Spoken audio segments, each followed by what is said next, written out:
I think we're live. Are we live? Yep, we are. Cool. Let's get it.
What up, what up, what up, everybody?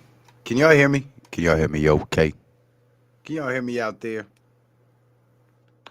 What up, what up, what up, everybody? I guess you can, because I can hear me, so we're going to move on. What is up, everybody? Thank you guys for being here. Make sure you hit that like button, hit that share button, hit that subscribe button. Like button is free. First of all, first things first, I need to apologize to you guys for missing Friday. I was really frustrated on Friday because for some reason I was able to get on the StreamYard on my phone, but I couldn't do it from my computer, and that kind of just set me off.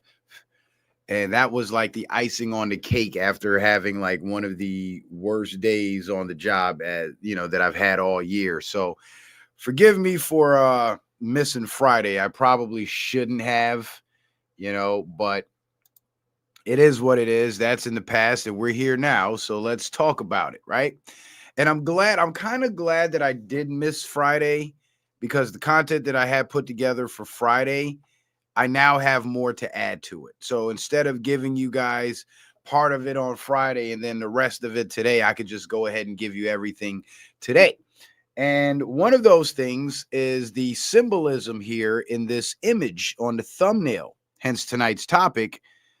They know they can no longer play on our ignorance. Too many see the truth. You see, not all the people see the truth yet, but enough of us see the truth to where no games that they play, or no mind games that they try to play, or no tricks that they try to pull over, or no wool that they try to pull over our eyes, or no old propaganda that they try to recycle and resell back to us is really having the same effect. Because back in 2017, 2018, when the narrative was Trump was colluding with Russia and he had pissy prostitutes up in the hotel peeing on him and all that stupid shit, people actually were believing it. Like the story actually had legs, and it was very hard for Trump and his people to defend themselves from these false allegations and from this propaganda-based smear campaign. But since then, there's been so many other attempts at smear campaigns that, well, frankly, the people are tired of it, because even the Trump haters, what they're saying is, if you guys have all this dirt on Trump and he's so bad, why didn't you say this freaking 10 years ago when he was planning to run for president and you didn't want him to be president? Why didn't you bring this up then? Why did you go with the Russia hoax, the Russia collusion hoax, knowing that that was a lie, when allegedly all this crap you have against Trump now is supposedly true and is supposed to have documentation behind it to support it? So if you have this dirt on Trump now, all of a sudden that's true and that's documented, why did you choose to lie in the beginning rather than put forward what you had documented? It's like if somebody steals from you and you know they're a thief, right? Like you literally have them on camera stealing your shit. There's no doubt in your mind that this person is a thief. Why would you call the police and say he murdered your dog? That would make no sense. And then when the cops investigate and find out you never even had a fucking dog, now you're going to say, oh, well, look at this surveillance video. He did steal my barbecue grill. Now you look stupid. That makes no sense, and no sane person would do that. But let's say let's say you hate this person and you want to put this person in jail. So first you tell the police, you lie to the police and say he murdered your dog. Then the cops investigate, find out you never even had a dog. Then you come up with another lie. Oh, he stole your barbecue grill. The police investigate, come to find out you still got your damn barbecue grill and ain't nobody even been back there to steal it. Then you come up with another lie, and then another lie, and then another lie. So just the mere fact that they've started on these smear campaigns against Trump, and by they, I mean the Democratic Party, the mainstream media, and the political establishment, just because they started off this smear campaign with a lie means that we literally cannot believe anything else they give us or anything else they tell us. Now, some people would argue and say, well, why is Trump so defensive over the Epstein files then, if he's not implicated in the Epstein files? Well, it's very simple. And I've explained this to you before. One, he's using the Epstein files to conduct current investigations against individuals who have yet to be apprehended and brought to justice. And the second part of it is he's using the Epstein files to blackmail his political opposition. Because remember, Jeffrey Epstein had control, and he helped the Israelis get control with the blackmail material, and that's now contained in the Jeffrey Epstein case files, right? So if this material is so damaging that Jeffrey Epstein was able to sell it to the Israelis, to the Israeli government, and have them be able to control our entire country with it, don't you think if Trump was in possession of it, he would have the same power and have the same ability to do that? And let's assume he was doing that. If he was doing that, then why would he want to be so quick to release it all and forfeit that power?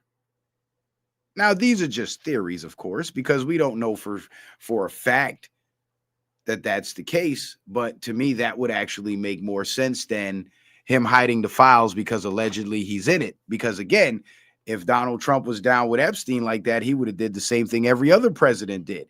Pretend Jeffrey Epstein didn't even exist. Why even bother arresting Epstein and Ghislaine Maxwell? Why even bother?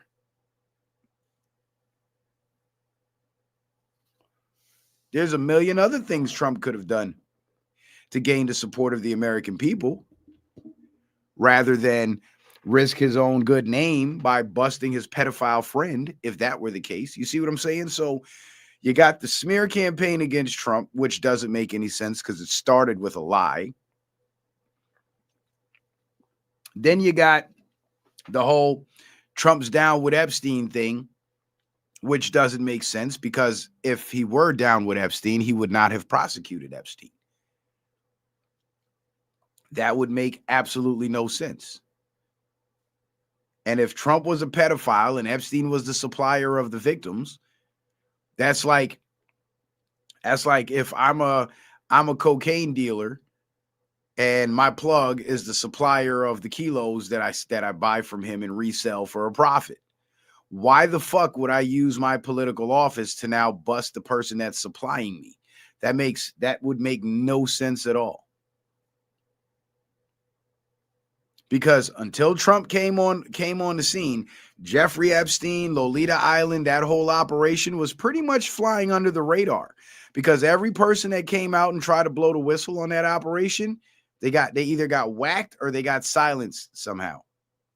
And nobody really paid attention. It was almost like the Diddy thing. How over the years, people have been saying these things about Diddy, but because he was never prosecuted for anything, or there was no video evidence or anything really produced publicly other than people saying it, it was easy to silence these people and discredit these people and allow Diddy to continue to fly under the radar. It was the same thing with Epstein. And it seems like this is their last hope, because after the Democrats pull that whole government shutdown thing, it seems as though they've lost a lot of credibility with their own supporters and might likely lose a lot of votes. And this is the worst time for them for that to be happening, because we got the midterms coming up next year. So all the congressional campaigns are going to start kicking off now. And when members of Congress, Republicans, are running against these Democrats, the Republicans now are going to be able to use what the Democrats did during the government shutdown against the Democratic Party to show the American people that these individuals in this political party do not represent you. And it's going to be very hard for these Democrats to defend that shit. Because when you examine, like, let's say, okay, I'm a Democrat supporter and I believe that my Democrat party, kept the government shut down because what they wanted in the bill was for a good cause to help the American people and help me and my family, because we support them. And that's why we support them, because they look out for us. And then come to find out that all the provisions in the bill that they were shutting down the government for and cutting off my food stamps for was to give taxpayer money to illegal aliens, not help me and my family. So now my illusion that the Democrat Party put the whole country through all this just for the sake of doing what's right by the American people, that illusion is now shattered, because the American people were not the people they were advocating for while they were shutting down the country and allowing American people to suffer.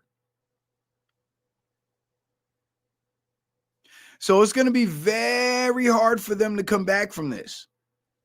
And all they can do is just keep trying to lie and say it was Trump's shutdown, the Republicans did it, but they can't really tell that lie. That lie is not going to fly for too long, because it's on record. It's on congressional record what the votes were in Congress to reopen the government. And every time the resolution came to a vote, it was 100% of the Democrats voting No, keep the government shut down. So there's literally, so they've been cornered. There's no way for them to, and it's all because the Republicans stood on business, which was good, which was what we finally needed to see.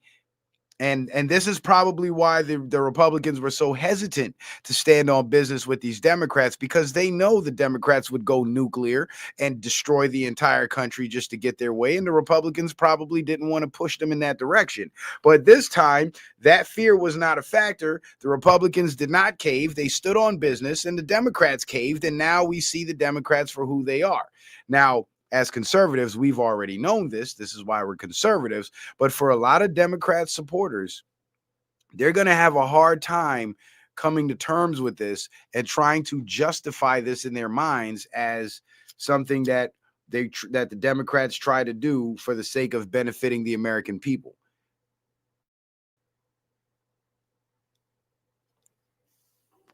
So all I can say to them is good luck with the mental gymnastics, and I hope you come up with something. Because even for me, if I was a Democrat supporter, I would be looking at them sideways too. Because in my mind, I'd be thinking, well, I work for the government, and my life is depending on my salary that I make working for the government. And the party I support just shut down the government for 40 days and 40 nights. And I haven't been paid. I can't feed my family. I can't keep the lights on. I have to go into debt now to do that. I got to max out my credit cards to do that. What the fuck is wrong with these people? I can't support these people because obviously these people don't support me.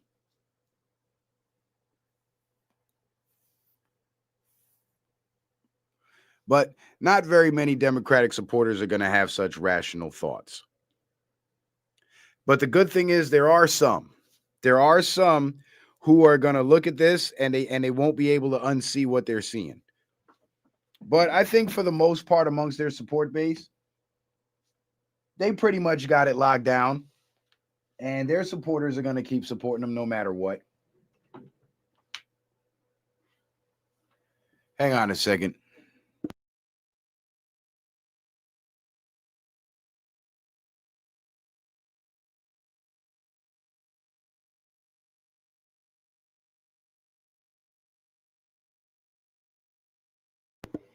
You know, they're gonna support them no matter what, because they have a unique ability to look away from the bullshit.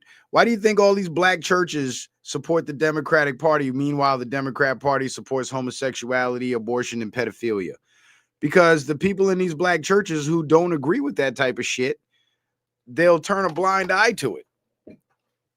They have a unique ability to turn a blind eye to it. Or how about the glaring contradiction of them hating the police and, you know, wanting to defund the police because of police violence and racism and all this shit.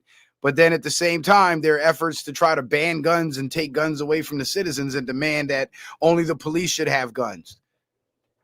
You know, it takes a real serious amount of mental gymnastics to make that shit make sense in your mind. Hang on a second, y'all.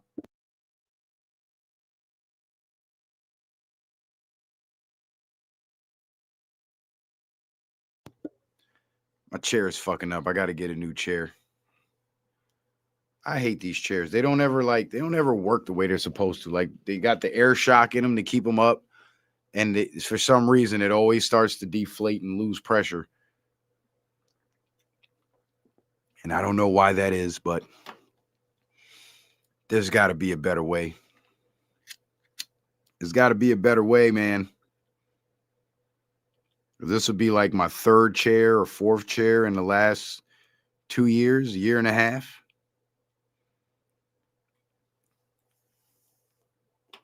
And I'm not even that big. I'm like 185, 190, if that. But anyway, so in this thumbnail, let's get to it. Fuck all the other shit, the extra shit. There's a lot of symbolism here in this image that most people won't notice, right?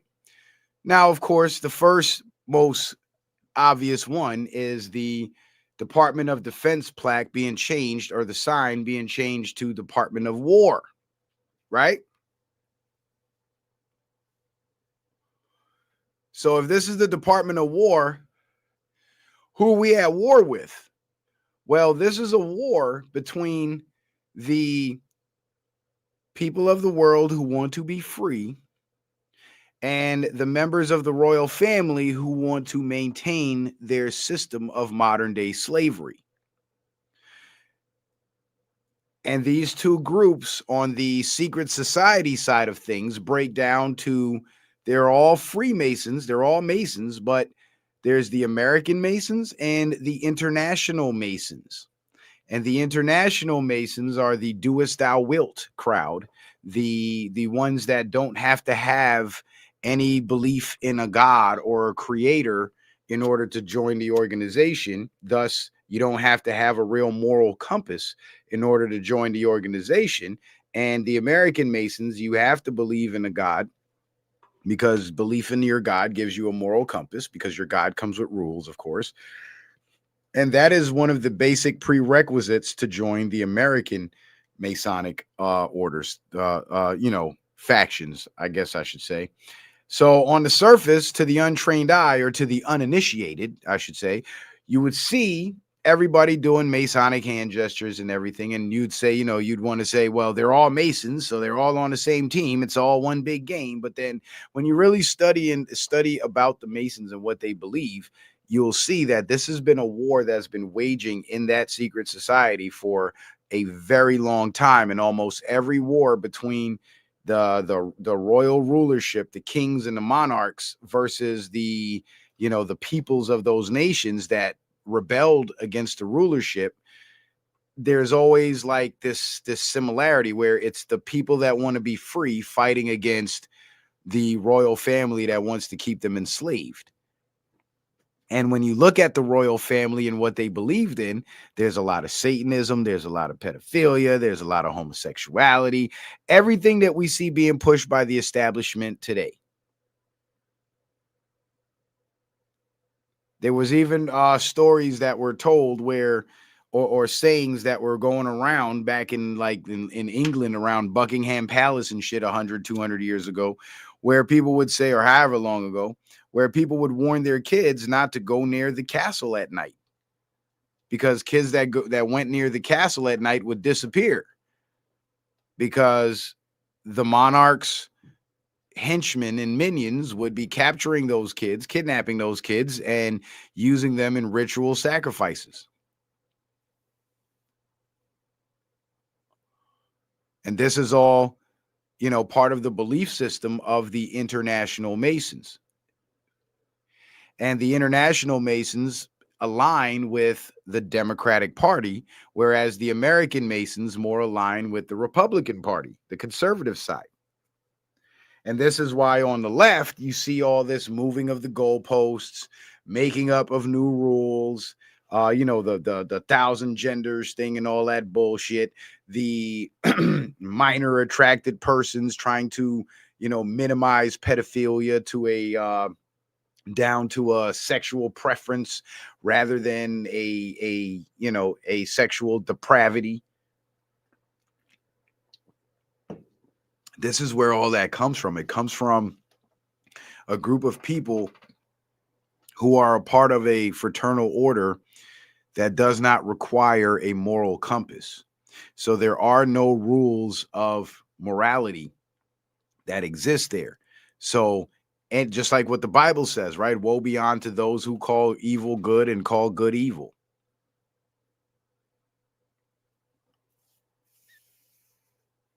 And this is exactly what the Democrat Party / the International Masons are all about.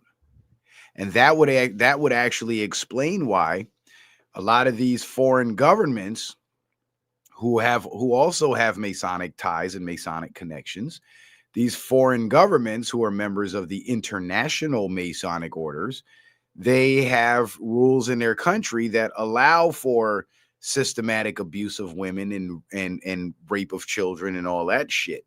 And this is why these things are ingrained in their culture and a part of their culture, because these are things that would be against the rules of our moral code and compass, But to them, it's acceptable because they have no moral, no moral code or compass. You see what I'm saying? So that explains why in those other countries, shit is so wicked the way it is, and they don't have the rules against that wickedness like we do here. And they don't share this, they don't share the same views and standards that we do here in the United States. So when you consider the two factions at war on that level, and with the international Masons and the American Masons, I explained this. I showed you guys the Google searches like what 3-4 shows ago. You guys can go look this shit up on Google for yourself. It's really real. You know what I mean? And this is what's at the heart of the Democrats versus Republicans. This is why the Republicans are on the side that they're on, and the Democrats have always been on the side that they're on. The Republicans started as the abolitionists who said, no, these people are these slaves that you call slaves are humans, and they deserve to be treated like humans, and they should be afforded the rights of humans, including the right to be free and make their own choices and self-determine. This is why they were abolitionists, because according to what their God said and their moral compass and their moral code, dehumanization was not acceptable. It was not okay to call a human less than human and use that as justification to mistreat that human. Because at the end of the day, you're still mistreating another human being, no matter what you call it. And it was the liberals who were pro-slavery and used the idea that these people we choose to enslave are less than human. So it's okay for us to enslave them. You see what I'm saying? So they didn't have that moral compass that said a human is a human is a human. So they decided to make up their own rules on what's a human versus what isn't a human. And because I want to enslave you, now I get to classify you as cattle rather than a human being, which justifies my enslavement of another human being. And isn't that the same shit they do with abortion? A baby is a baby is a baby, right? Whether in the womb or outside of the womb. But what do they do on the left in the pro-abortion thing? They call it everything else other than a baby. They call it a clump of cells. They say it's a fetus. All kinds of stupid names. Everything other than a baby, a human child.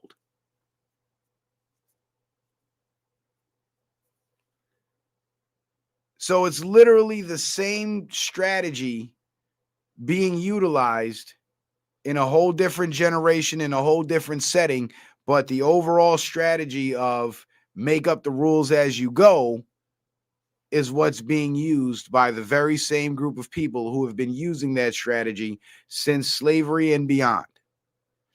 So, Department of War, who's at war? The Trump administration and the pro-America patriots who support this country and support the Constitution and support the rule of law, which is it's supposed to be based in morality and God's law, right? Versus the Democratic Party, the doest thou wilt crowd, the make up the rules as you go, thus we have no respect for the rule of law, because in our own personal belief system, there is no rule of law. The only rule is doest thou wilt. And their aim and their goal is to destroy the American system, the constitutional system, and reinstitute a new system of governance under the guise of fairness and equality, but it will amount to nothing more than royal rulership, a monarchy of sorts. Perhaps even an oligarchy, more than likely, where a very few people at the top make all the rules, and every branch of government and every arm of enforcement within the government has to not only abide by these rules, but enforce these rules on the rest of us. And this is why the Constitution is so important, and it's so vital that we fight for upholding the Constitution, because a lot of people got it mistaken. They think the Constitution is what grants us our rights. No, the Constitution does not grant us anything. What the Constitution does is it restricts the government. So, as our representatives in our legislatures pass laws to restrict us and govern us, those rules and laws have to be within the parameters of the Constitution, which is meant to restrict them. So any American citizen that says the Constitution is a bad thing, they're helping the enemy. They're working against the best interest of the American people. Any American that says the Constitution should be changed, that means they want the government to fully take over.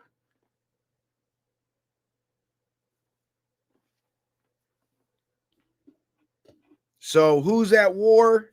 Again, to sum it up, the pro-human, pro-life patriots against the depraved, insane, perverted leftist liberals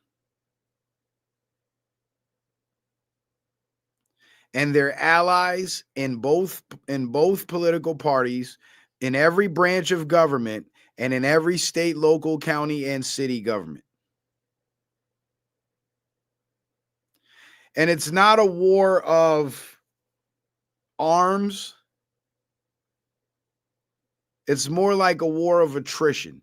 It's a gentleman's war where, yeah, you might be a liberal lefty that believe in the bullshit, and I'm a conservative that don't believe in the bullshit, and we could disagree, but we don't have to hate each other. We don't even have to fight, but we know we're on opposite sides of the aisle.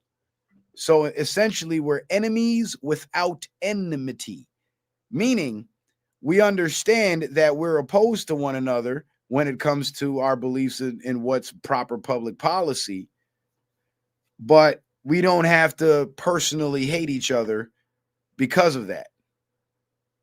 Now, on the left, because their propaganda is mostly emotional based and emotionally driven, you'll see a lot of hate from the left, from the liberals to the conservatives. And that's because, again, their entire belief system is based on emotion and not logic. So if they're speaking constantly from a place of emotion, it's impossible for them to disagree with you and not get mad. And this explains why so many of them started agreeing to shun the Trump supporters in their family and in their friend circles and so on. This is why it was so easy for them to do that, because they don't understand the concept of enemies without enmity.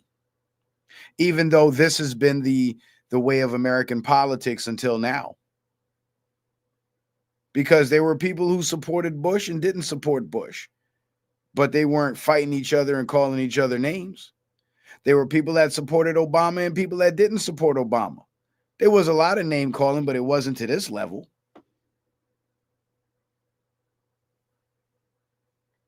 So it's a gentleman's war, and the way a gentleman's war is fought is fought through the rules of the system, the political system. And this is why the foreign entities that have infiltrated our legislatures and have become an ingrained part of our government, this is why they utilize the political system, because the power of government means power to control every aspect of that country. So when you have American citizens that decide to ignore their politics, they leave the door open for these foreign infiltrators to come in and rule over them. And at the same time, they ignore one of the greatest powers that they have as Americans, which is the power to control America, the power to have a say in who controls America. And that's a power that in most countries, people don't have. So as Americans, to be afforded that power and willfully choose to ignore it, you shouldn't be complaining about the state of the country, because your existence was part of the reason why that happened. You know why? Because every time you buy something, you pay sales tax. Every time you go to work, you pay income tax. If you own a house, you pay property tax. Every time you pay insurance, you pay tax. So just your mere existence is helping to fund the machine. So that means you're putting money into a system that you don't care to be a part of, to be an active part of. That's insane. And then you see how fucked up the system is. Not every solution to fixing it may work, but how do you know what works and what doesn't if you don't at least attempt it?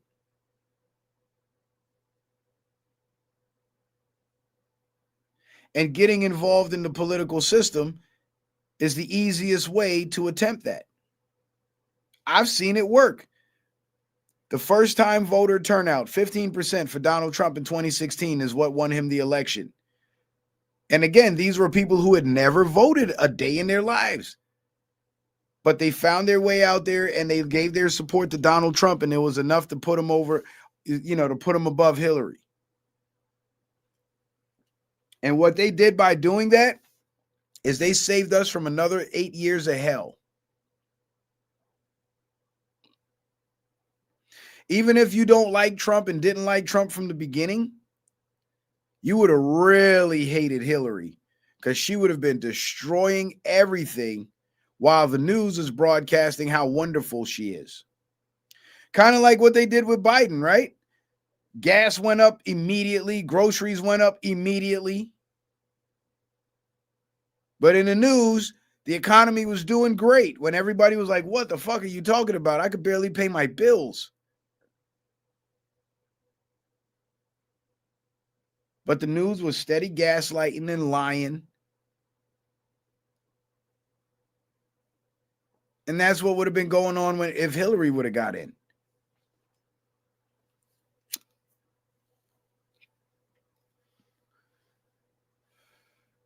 You see, the reason why I support Trump so much is because, one, the amount of opposition that he's facing lets me know that the work that he's doing is in the best interest of the people of this country. Because if it wasn't, they wouldn't be trying to stop him at every turn. And that's a fact. Number two, I support him because I believe he's real and I believe he's genuine about what his intentions are for the country. Because if he wasn't, it would be very hard to explain why he would sacrifice 75% of his accumulated wealth. He went from $10 billion to $2.5 billion from 2016 to 2021. Sacrificed 75% of his own personal fortune. Refused to take a presidential salary. Put his life on the line. Sacrificed time away from his family. For a little, only to be hated by the people, by half the country. He didn't have to do that. So just the fact that he was willing to do that lets me know that he has to have good intentions, because if his intention was to profit and make money, he would have never became president, because he lost money doing that. And he would have never been the type of president that he is, because he's losing money doing that. Unlike every other president who made 10 times what they had, they were worth 10, 20 times what they were worth when they came in the door by the time they left. And a lot of people don't understand why he's playing ball with Israel, but I do. It's the same reason why you would hand your wallet to the armed robber with the gun pointed at you. The country, they're holding the country hostage. They're constantly threatening us about terrorist attacks, saying if we don't do what Israel says, America is going to be bombed by Muslim terrorists, when it's them making the threats. That's no different than the armed robber saying, give me your wallet or I'll shoot you. or you gonna get shot. So I get it, but not many people do.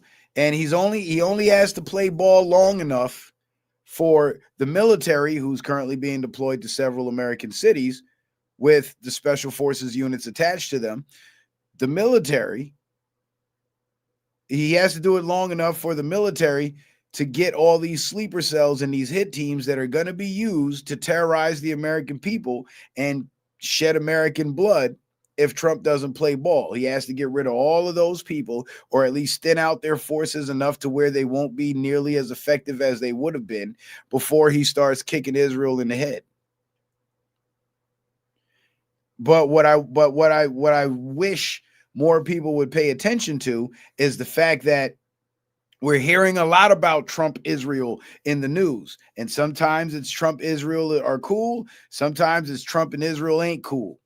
But we're hearing a lot about Israel. So based on the Q timeline, we're pretty much in the phase of the final boss, saving Israel for last. And this is where we are.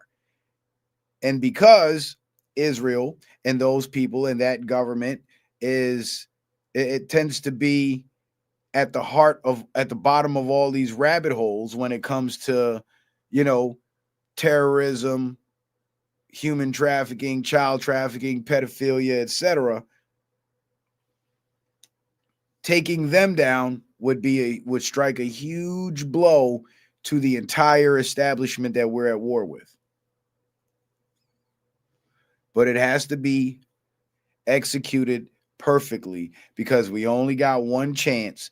And if Trump drops the ball and fucks that up, we will be under their rule, and they will be 10 times worse than what it has been because they'll now be afraid of another Donald Trump rising to power. So they're going to make sure that that doesn't happen.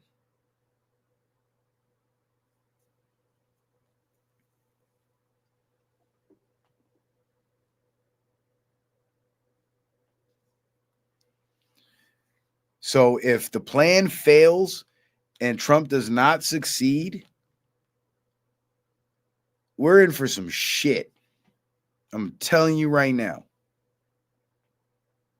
And this is why in the beginning, Q said, trust the plan. Q would not have to tell us to trust the plan if there wouldn't be times within the plan where we would have to be tricked into believing that the plan still isn't in play, or the plan has failed, or the player is the main player, the main character is compromised now, the main operative.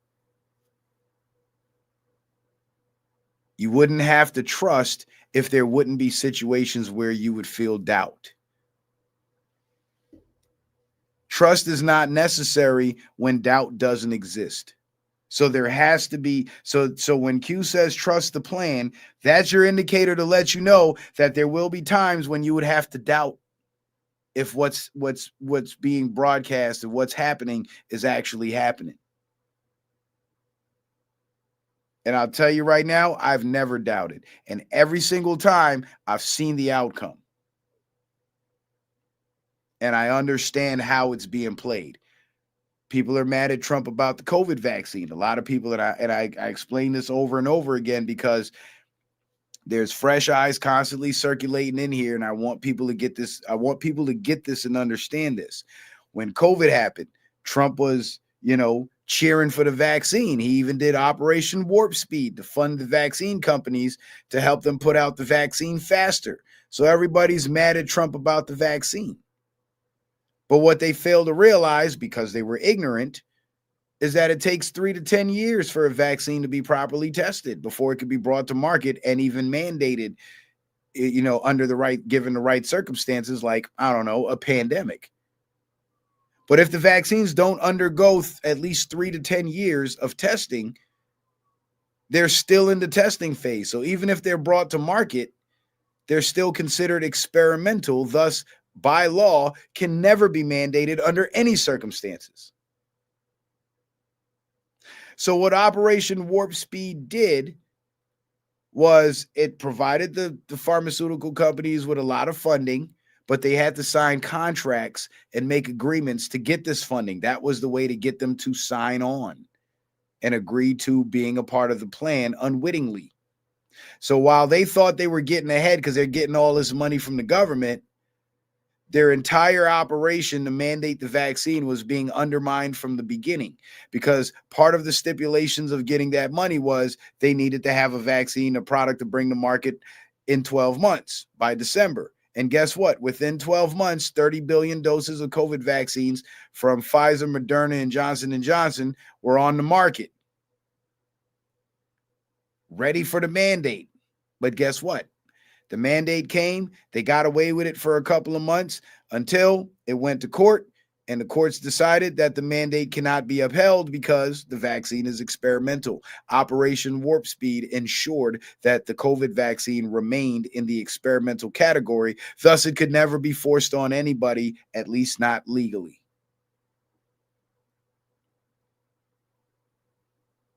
So while everybody is huffing and puffing and mad at Donald Trump about Operation Warp Speed, they neglect to consider the fact that Operation Warp Speed is the whole reason why we don't have the mandate now. Operation Warp Speed is what gave the courts the legal basis to shut down the mandates and prevent it from ever being attempted again.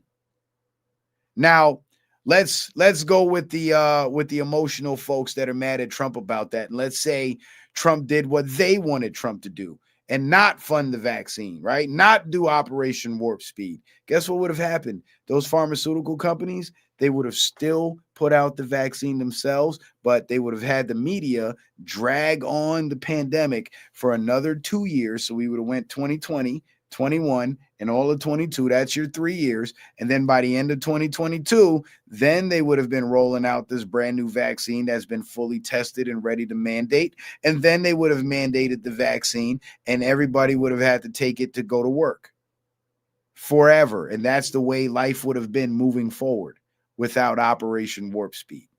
They literally would have changed the entire face of society by making this vaccine an integral part of life. And Operation Warp Speed stopped that. So without Operation Warp Speed, what would we have?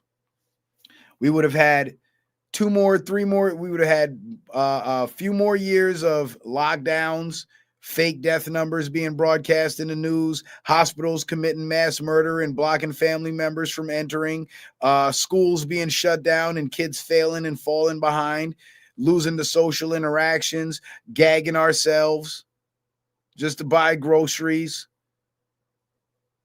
and the economy going belly up because nothing's open, everything's closed down, and workers can't collect a paycheck. That's what we would have been dealing with. And then at the end of all that, when they finally were able to open or were willing to allow us to reopen the economy and reopen the schools, we'd all be lining up to take that vaccine because now it's mandatory. So things would have been a hell of a lot worse without Operation Warp Speed. But again, the ignorant people that don't understand the laws of their own fucking country, they would never be able to put 2 and 2 together because they ain't that sharp. But you see, Trump didn't get to be a multi-billionaire by being stupid. And he knew that this is what their plan was, so he knew how to undermine it. You know what's the best way to destroy your the best way to neutralize your opposition? Lead it.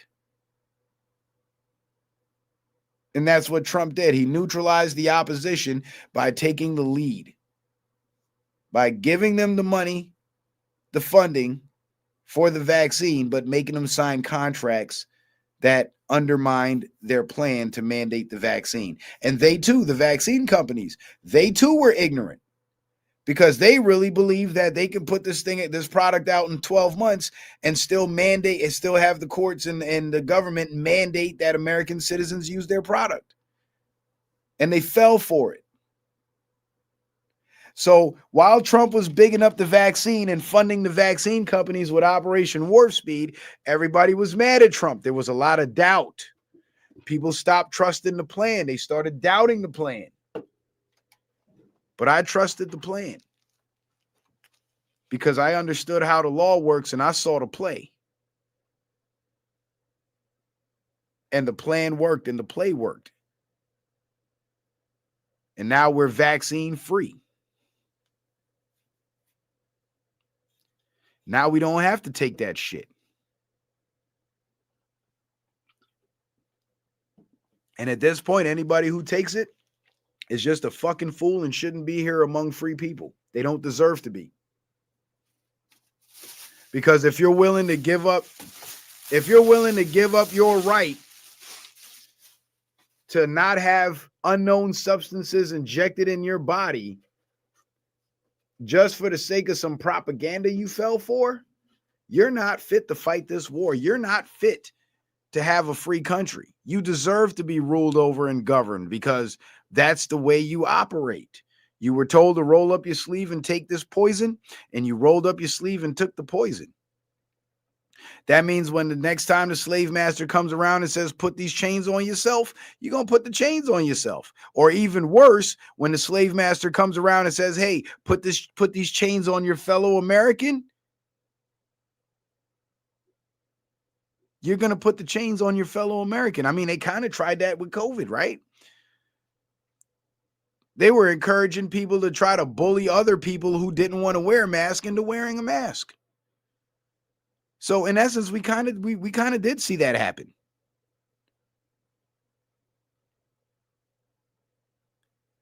And that, ladies and gentlemen, is where the war meets reality.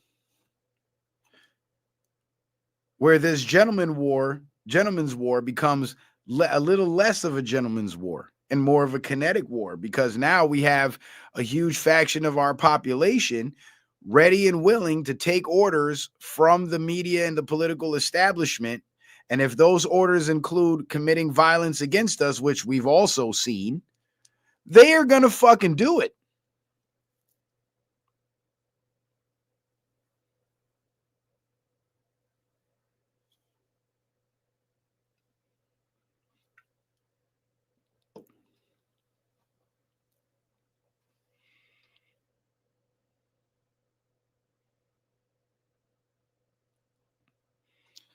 Yo, Dave the Mace, are you trolling, man?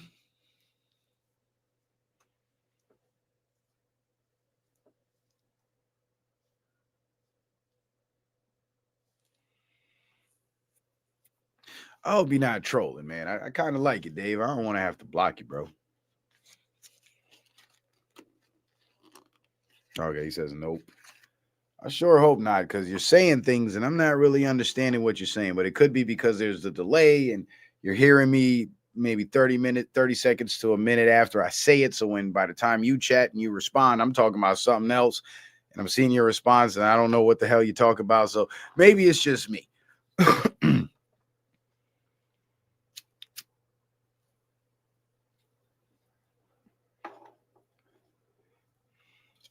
thrill is gone. What, the thrill of trolling? Yeah, trolling ain't the same no more, man. Trolls used to be funny. Like, I remember when I first got on the internet and really started dealing with the broadcasting and shit. Oh, BB King.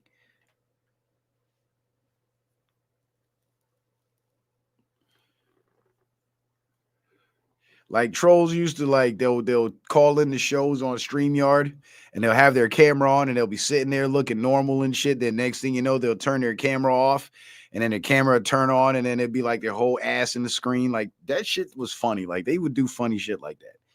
Or they'd be like porn playing and shit. Like, trolls used to be very creative. I don't know what happened. I think the fentanyl must have got to them. Either that or maybe they got exposed to so much knowledge that they couldn't bring themselves, their conscience wouldn't allow them to keep trolling because now they're doing the work of the enemy. So they figured, hey, let me not be this way. Let me be a better person, which I think is cool.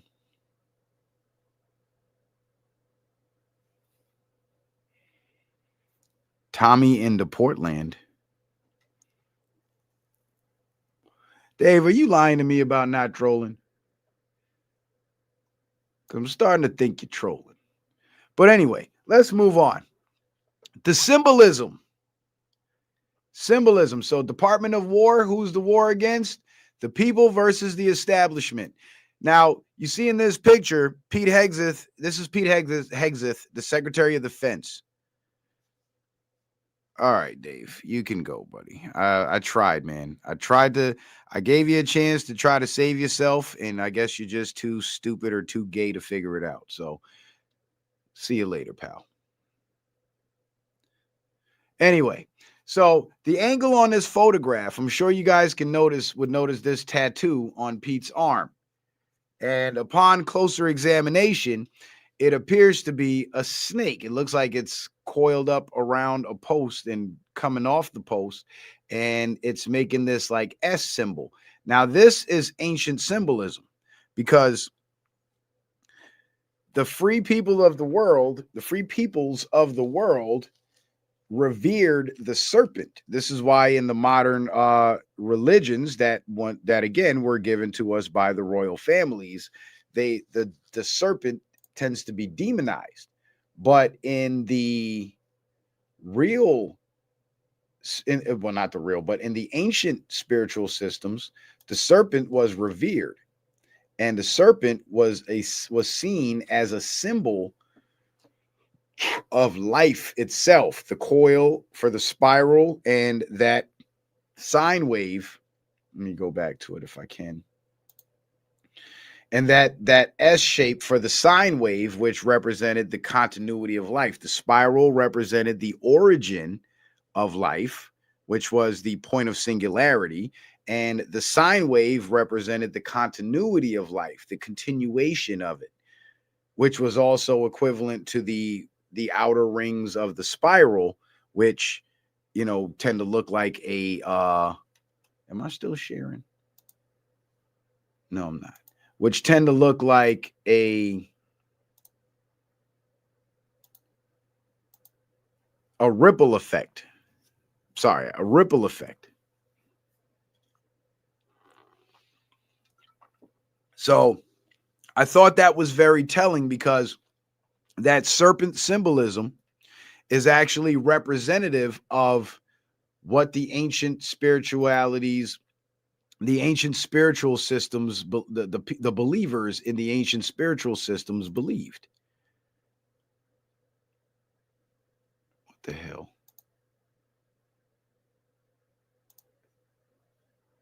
Hang on, I'm trying to adjust my screen, but StreamYard's being a bitch. A bitch. There we go. So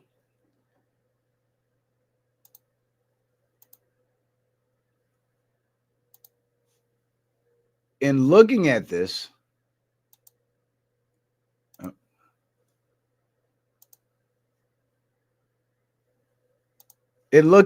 serpent symbolism and understanding that the nature of the war is between the free peoples of the earth and the royal establishments, this symbolism actually fits that narrative quite perfectly. And considering the fact that Hegseth is a ranking member of Trump's cabinet and is on the side of Trump and the people in the Constitution, this seems to suggest that Pete Hegseth is the Department of War is now operating in favor of the people rather than in favor of the establishment, as it has always been.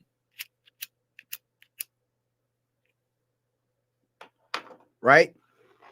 So the Department of War sign is basically an indicator that, yes, there is a war going on. The serpent symbolism on Pete Hegseth's arm is indicative of what side of the war he's on and what side of the war Trump is on, versus, of course, the establishment, who we know is not on our side because everything they do is against our best interest, right? And it gets better. And this is why studying flat earth and ancient cosmology is so important, because there's a lot of that symbolism here, and Trump uses a lot of that symbolism. I don't know if you guys could see this on the wall, how clear it is, but if you look very, very closely at these two symbols right here. This one almost looks like a swastika, doesn't it? You can see a swastika there, and you can see the square, the square with the plus sign in the middle. This is ancient spiritual symbolism. That plus sign in the middle is the X for the center of the flat earth, the North Pole, where the 4 islands exist. These 4 voids right here would be the 4 islands, and the plus sign would be the 4 rivers that separate the 4 islands at the North Pole. And right in the center of that plus sign, or if you turn it diagonally, that X is Mount Meru, the Black Mountain, the point of singularity, where it all began. Now, right next to it is another plus sign that looks like an X, but it's in a spiral shape. This is why we have that swastika looking symbol and the spiral. So this represents the origin of life, the point of singularity. The spiral here represents the continuity of life, the continuation of life. And if you look at these lines, how they line up, it kind of forms somewhat of a sine wave. If you look from the bottom, if you follow it, up, down, across, up, down, across, up, down, across, up, down, across, up, down. See, that's that sine wave you're looking at right there. But it's so cleverly incorporated into the design that the untrained eye, or dare I say the uninitiated, would not recognize it. And these symbols are all indicative of whose side we are on. Now, when this place was controlled by the deep state and the foreign infiltration, those symbols were overlooked, ignored, and for those who recognized those symbols, they were used as a cover, as a guise to make people believe that they're on the side of right, they're on the side of the good guys, when in fact they were not. Just like the Vatican uses all the Christian symbolism to make people believe that they're not Satanists, when in fact they are. You know, it's the same tactic being used.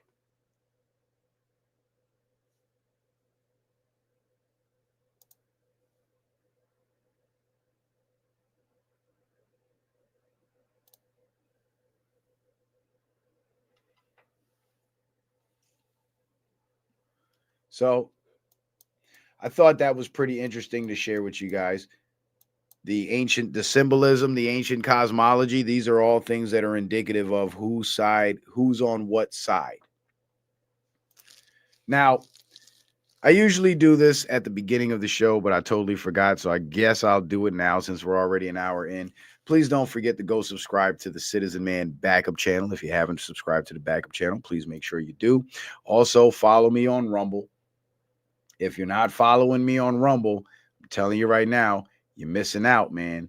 You're missing out big, because I got over 500 videos over on Rumble breaking all this stuff down in detail.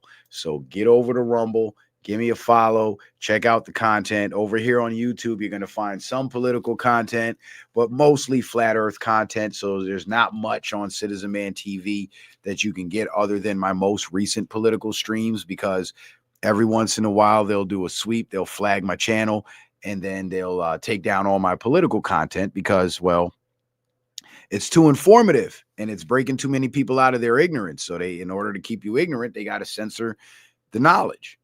Right? So Rumble is where you want to go if you really want to tap into the heart of my streaming catalog, dare I say. Also, don't forget, if you'd like to support the show, please consider sending a kind donation via Cash App, PayPal, or Venmo, using the tag scrolling across the screen in the banner below. The links that are pinned to the top of the YouTube chat in the black box where it says Citizen Man TV in yellow. Just click on the yellow, the box opens up, and all the links are there and available. And you can also find those same links in the description box of every video on YouTube and Rumble. Now, let me see what's happening. these apps.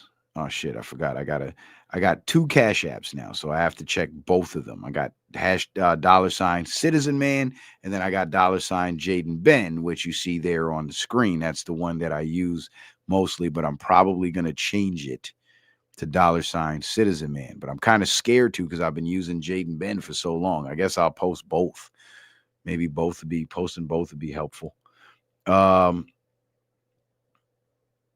So there's nothing in the Cash App. Shout out to my good brother Lee 14224 on the PayPal.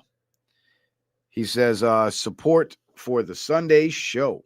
Appreciate you, brother Lee. And let me check that Venmo. See if they missed any notifications. Nope.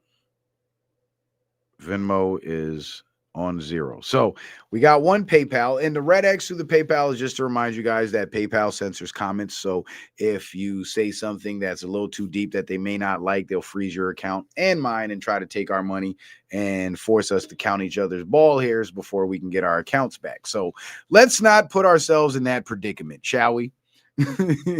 And keep the comments on PayPal surface level. I think that's a healthier way to go, as I'm drinking fucking Red Bull.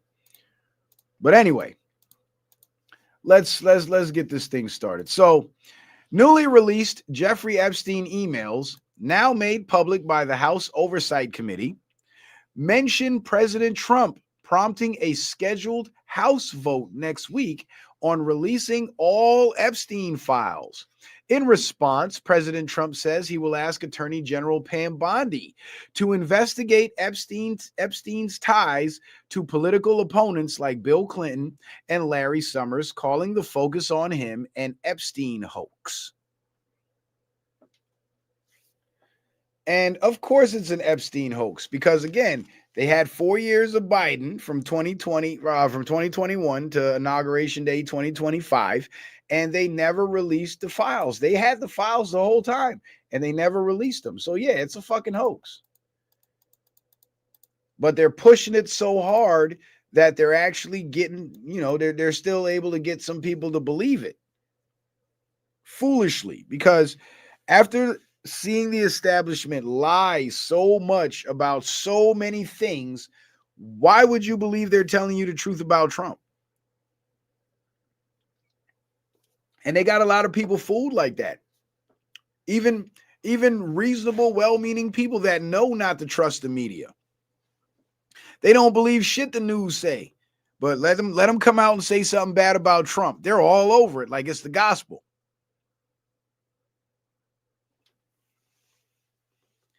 And that's how you know they're not fueled by logic, truth, or facts. They're fueled by their own emotions, their own feelings towards this man. It's like the inverse of personality worship. Because with the personality worship thing, it's like the woman that was kissing Jasmine Crockett's feet, right? That woman doesn't care that Jasmine Crockett is a total crackpot. That woman doesn't care that Jasmine Crockett doesn't do anything to help black people. That woman doesn't care that Jasmine Crockett is a slimeball, a thief, and a criminal, and a liar. That woman doesn't care that Jasmine Crockett supports a political party that supports illegal aliens over American citizens. She doesn't care about any of that. All she cares about is that this is Jasmine Crockett, and I like Jasmine Crockett. That would be personality worship. But on the flip side of it, the other side of the personality worship is, I don't care that Trump's putting out good policies and helping to grow the economy. I don't care that Trump's getting rid of all the illegals that are here taking up space and terrorizing American cities. I don't care that Donald Trump is going after human traffickers and rescuing trafficked children. I don't care about none of that. I don't care that Trump is cutting taxes. I don't care that Trump is going after drug traffickers. I don't care. I hate him. And I'll put anybody else in there but him because I don't like him. You see what I'm saying? You see? So in both aspects, one being positive, one being negative, the main focus is on the personality rather than the body of work. That's why I say it's personality worship as well. Just the inverse form of it. It's just like hatred is the inverted form of love. It's the same thing. So the general tweeted, a leaked email shows Jeffrey Epstein's brother, Mark Epstein, asking if Vladimir Putin has the photos of Trump blowing Bubba, which has been a nickname of Bill Clinton. Now here's another thing, right? Here's another thing. Why are people taking the word of pedophiles? Because when you really think about it, if you believe these emails and what's in these emails and that these emails are even real, that means you're believing the words of kid fuckers. That's what you're doing. So you're taking the word of a known convicted pedophile over the word of a guy who's never been in trouble a day in his life until he became president and started upsetting the establishment. You're taking the word of a man who trafficked children for profit over a man who decided to take on one of the most challenging occupations in the world, being the president of the United States, for no salary. So you're believing the word of Epstein over Trump. That's essentially what you're doing at that point. And that makes you feel good about yourself? I think it's time to look in the mirror, people. So Mark Epstein. I'd rather be in Donnie D's shoes, whatever the hell that means. You mean Donnie T? You and your boy Donnie, and by Donnie they mean Donald Trump, of course. You and your boy Donnie can make a remake of the movie Get Hard, sent via tin can and string. Excuse me. And I thought I had Cirrus, or whatever the hell that means. All good Bannon with me. All good Bannon with me. How are you doing? A while back, you mentioned that you were pre-diabetic. Has anything changed with that? What is your boy Donald up to now? And I'm sure there's more to it. But again, these are the whack-ass, dumbass emails that they're putting out saying that, oh, Trump's mentioned in the Epstein files. Trump's mentioned in the Epstein files. And it's a bunch of bullshit. Shout out to A. Pouty on the Rumble rant. That's our second supporter for the night. Shout out to you, A. Pouty. He says, why is Trump banning hemp and Pam Bondi going after gun owners and suppressors? Trump calling hunting rifles sniper rifles. Well, they're talking about it, but nothing's passed yet, A. Pouty. So we have to see where that goes, because remember, this happened before with the red flag laws, right? Trump was talking about the red flag laws and favorably of them. He even said, take the guns now, due process later. And then maybe a week or two after that, he retracted that statement, walked it back, and changed his position. So just because they're talking about it doesn't necessarily mean that they're actually going to do it, because to date, Trump has not signed any federal legislation pertaining to red flag laws.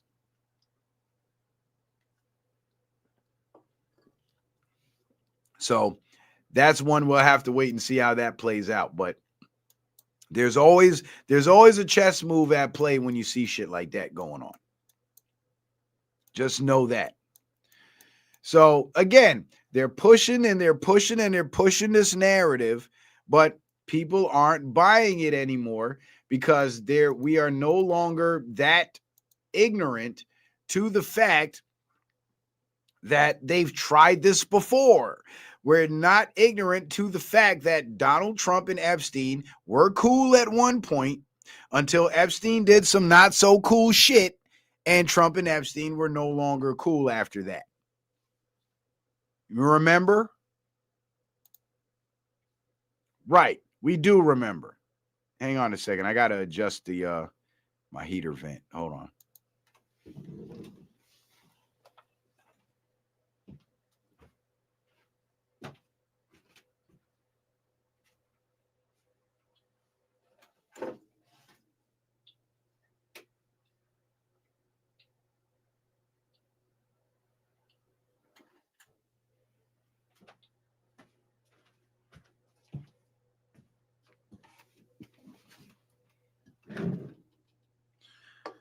All right. We're back. We're back.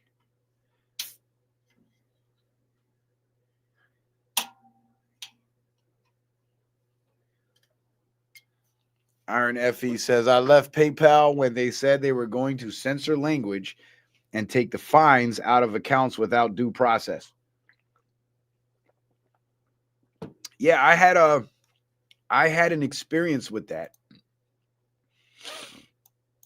or an experience like that with PayPal, and they froze my account, and they froze the account of the person who sent me the comment. And they demanded, but I only had $5 in there. I don't keep money in the PayPal account. As soon as money comes into PayPal, I move it out, like, within the day. So I don't give them a chance to steal anything. But they were able to snatch that $5, and they were demanding me to send them a picture of my ID and all kinds of stupid shit. So I kindly responded, and I said, you know what? Keep the account. I'm just no longer going to use your services, because this is not, I don't want to do business with a company that's going to be this intrusive and violate my Fourth Amendment right over something somebody else said that you happen to not like. So once I told them that, I basically told them to fuck off. And once I told them that, the next day they sent me an email and they said, congratulations, your account has been restored. So now, I guess because I stood up to them, they gave me my account back. So, because they were losing a lot of people were taking that position. Like, look, if you're not gonna, unfreeze my account because you don't like something I said or somebody else said, then just keep the fucking money, and you'll never get another dollar out of me, because I'm not gonna use your platform anymore. And I guess at that point they were losing so much business that they had to make a decision,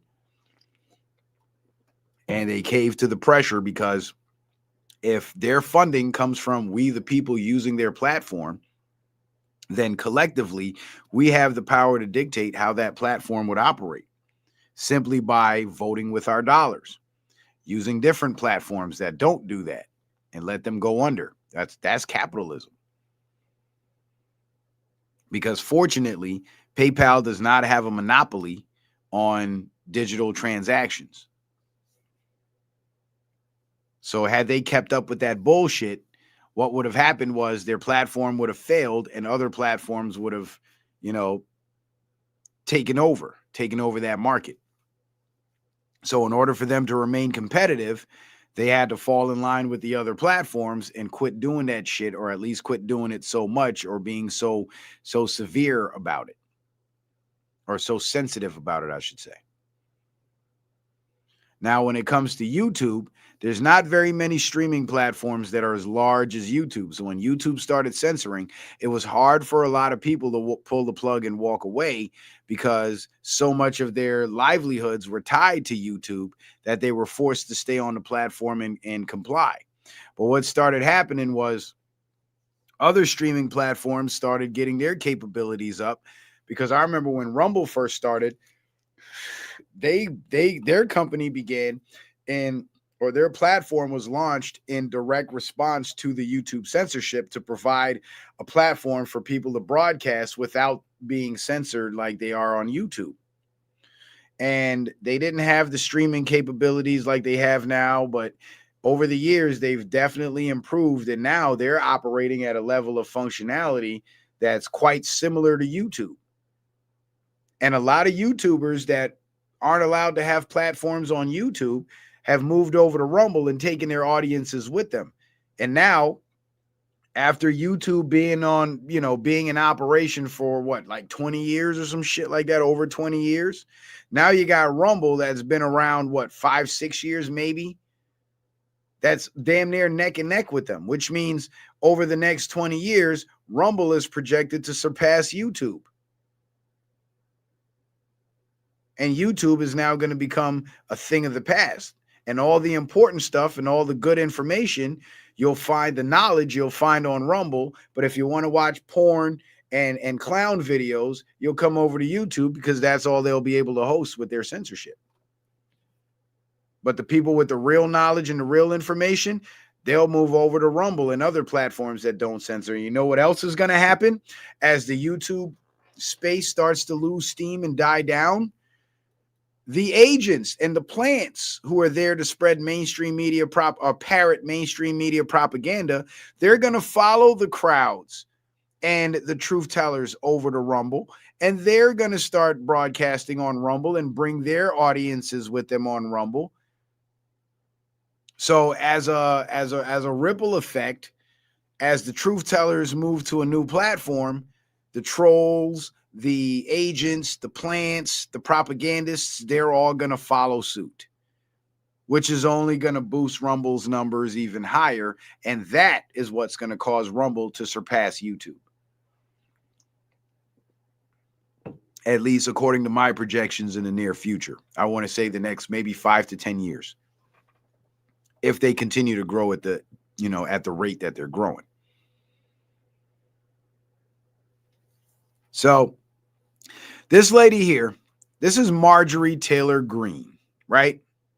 And Marjorie Taylor Greene, kind of weird looking, a little manly, look like she got a lot of her daddy in her, but as every woman does, I guess.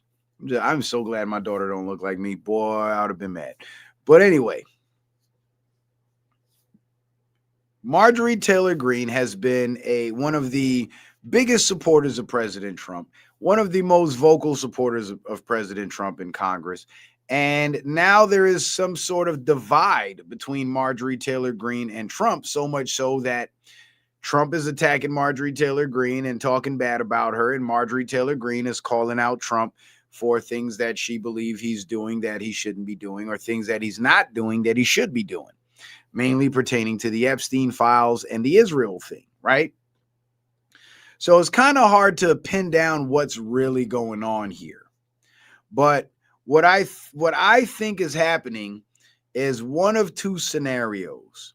Either one, it's all completely staged to bring attention to the issues that Marjorie Taylor Greene is bringing up with Trump, and Trump's kind of falling on the sword and playing the villain in the scenario.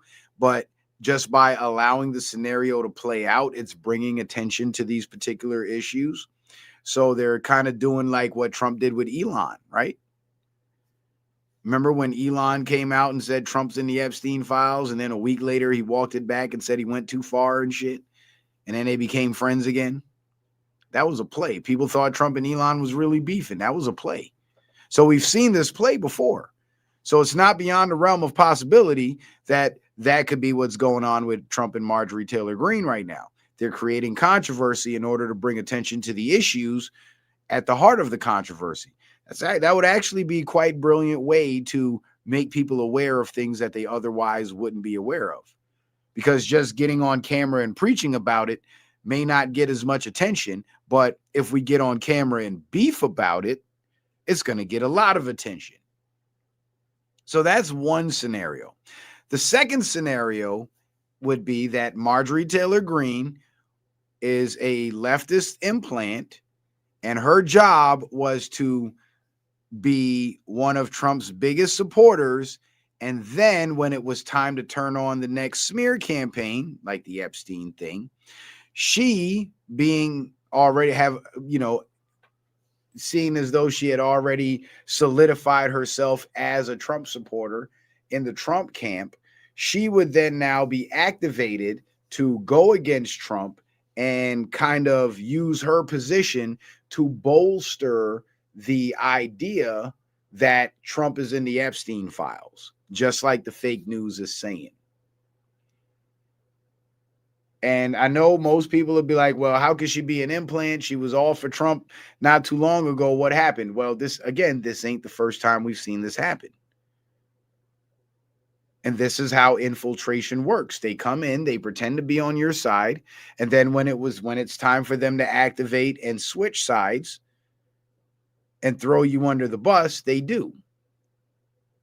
So that could be the other scenario too. So it could be that they're playing off of each other in order to bring attention to the issues that people would see them beefing about, or they're really beefing because Marjorie Taylor Greene is an implant, and what she's bringing up in her issues seem to align with what the fake news has been saying.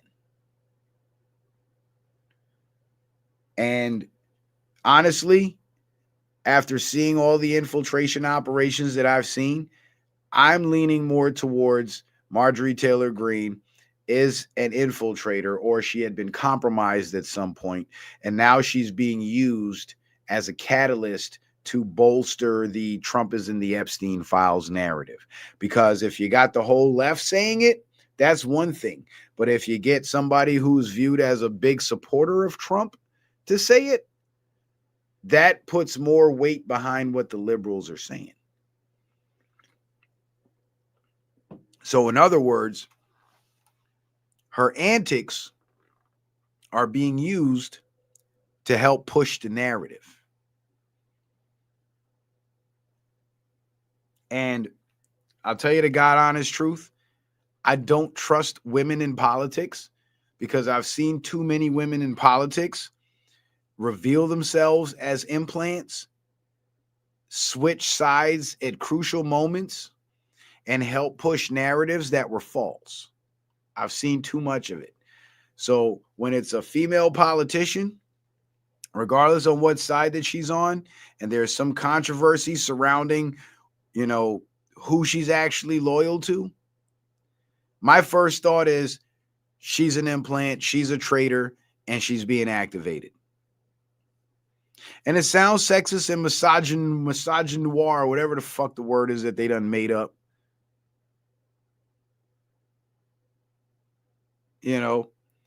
But if you go back through the records, it's been women jumping ship, switching sides, being traitors, infiltrating.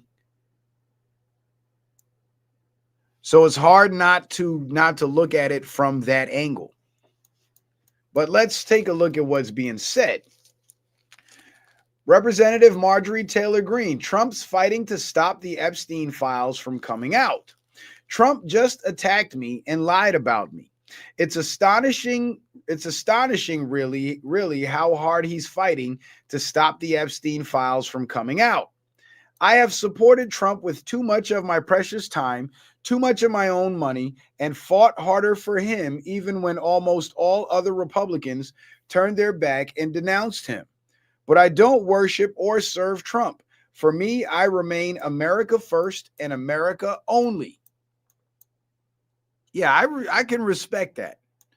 I can respect that. And this is why I'm on the fence about both theories. And I'm not really, although I'm leaning towards one side, I'm not committed to either side. Because again, Marjorie Taylor Greene has established herself as an actual pro-American congressperson. On almost every issue, she's been on the right side of things. So now you have her saying that Trump is fighting hard to stop the release of the Epstein files. And then while she's saying this, you got the fake news media saying, well, Trump's in the Epstein files. So the narrative is basically being built here where if Trump is in the Epstein files, why? Or if Trump is fighting to stop the release of the Epstein files, why? Well, because he's in the Epstein files. So her statements here are kind of bolstering that narrative when there could be several other aspects or several other reasons at play as to why Trump's not releasing or the Epstein files haven't been released yet.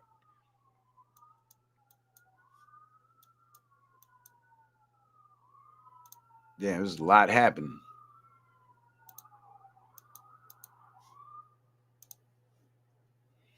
There's Marjorie Taylor Greene again. She looks very masculine.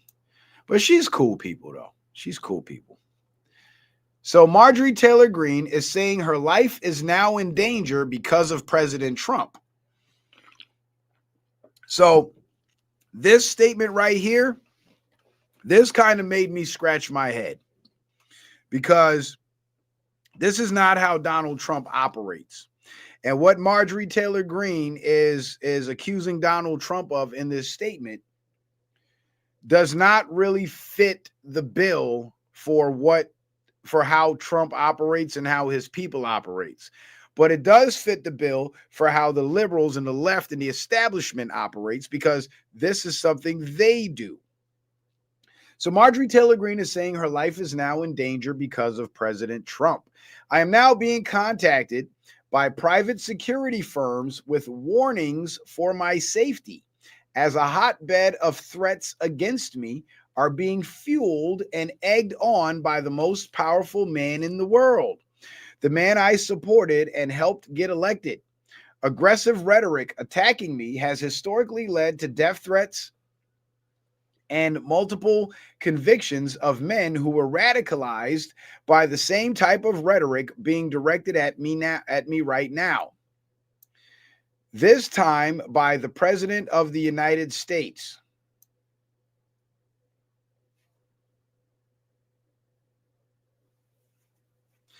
So do you guys believe that Marjorie Taylor Greene's life is being threatened? I don't fucking believe it for 1 second. And if she is having her life threatened, it ain't Trump and his people threatening her life, because that's not how Trump plays.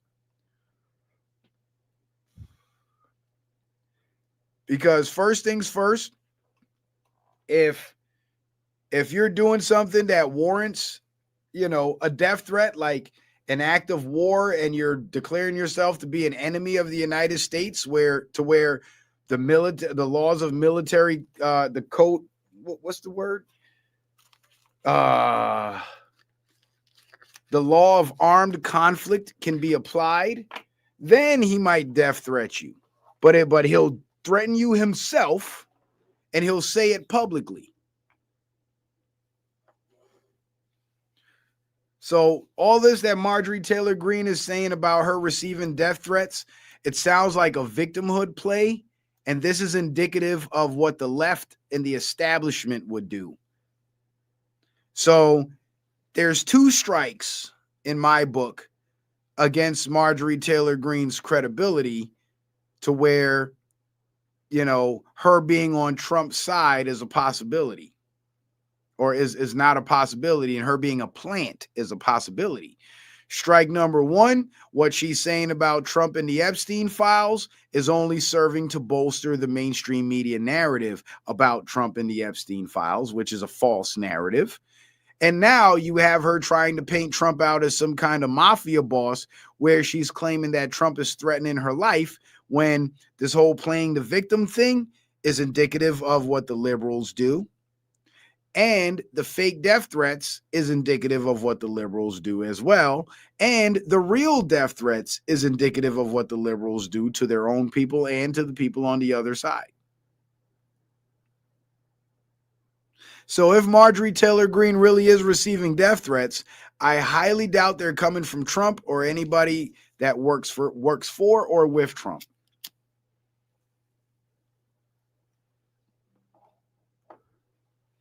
And if she was an infiltrator, I would say the death threats are coming from her own personal handlers, but being made to look like it's Trump, or she's being told that you're getting death threats from Trump.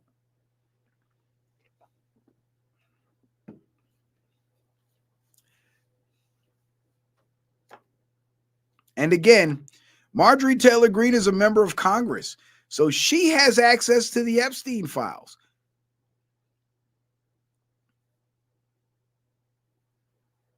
A lot of people are starting to say she's a plant. She almost had me on her side and ready to defend her until I saw this.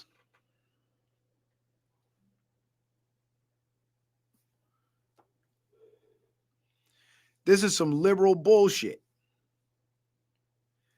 Because at the end of the day, all it is a disagreement within the party.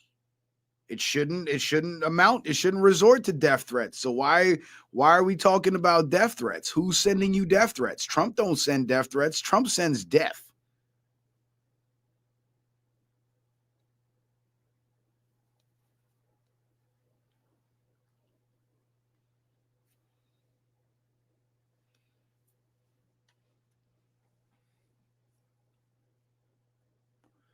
So this whole Marjorie Taylor Greene situation, it really makes me question Marjorie Taylor Greene.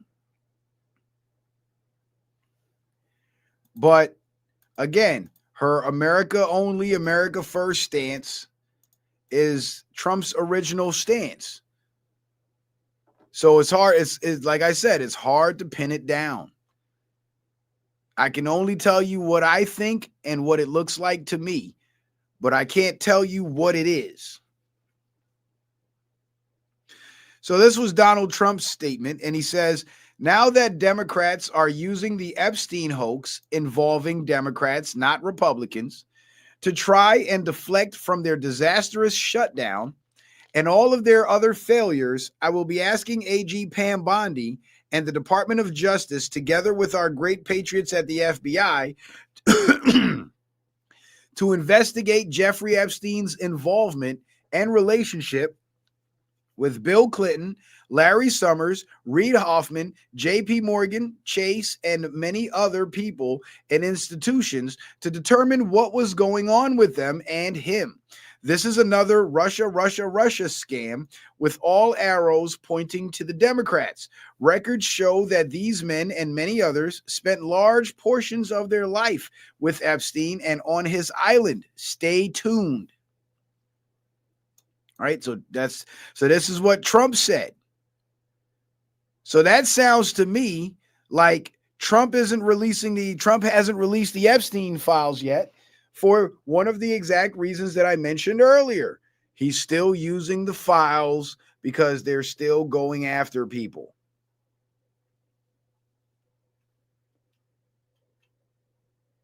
Because how would he know that these names were involved with Epstein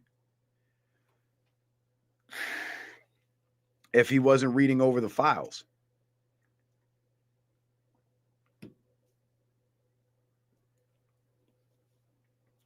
So if in fact Donald Trump is retaining the Epstein files for political leverage or as evidence in an active ongoing investigation, then that would mean that Marjorie Taylor Greene's antics in demanding the release of the Epstein files rather than allowing Trump to execute his plan is actually serving to undermine the plan and is now working in service of, and is now functioning in her antics, that is, are now functioning in service to the deep state, who is trying to put Trump in the Epstein files, and she's helping in that effort. So not only is she undermining Trump's plan for whatever plans he has with the Epstein files, but she's also simultaneously helping to bolster the mainstream media false narrative, the Epstein hoax. And this is why I had to mention that there is a possibility that this woman is a plant, because there is a lot there that seems to indicate that she is splitting with Trump, because this is a crucial time for the deep state where they need more people to break away from Trump, mainly people within his support base. And they're choosing to do it now because he's now in the phase of the plan where Israel is on the menu. Israel is on the chopping block. Israel is on the docket.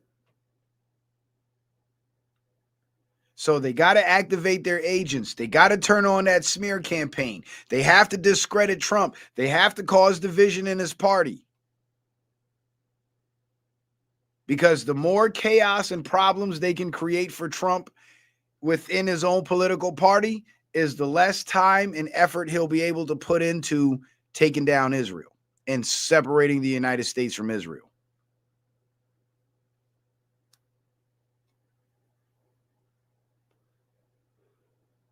And this is why I say I'm not completely sold either way on Marjorie Taylor Greene, but I am leaning towards her being a plant. I can honestly say that.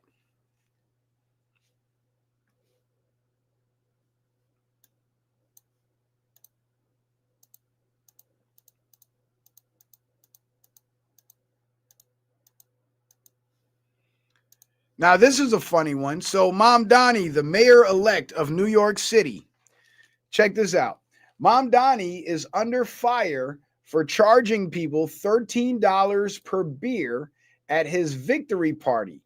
I arrived thinking everything would be free, only to be charged $13 for a Bud Light, not even a real beer, a transgentleman beer.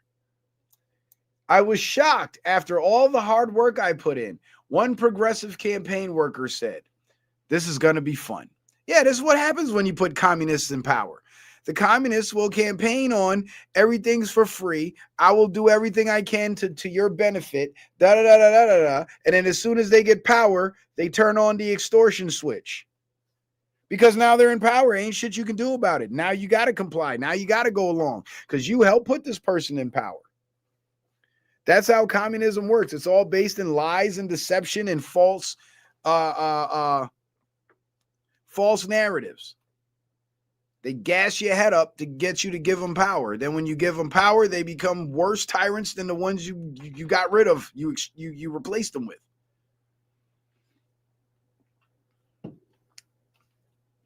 Or than the ones that were replaced, I should say.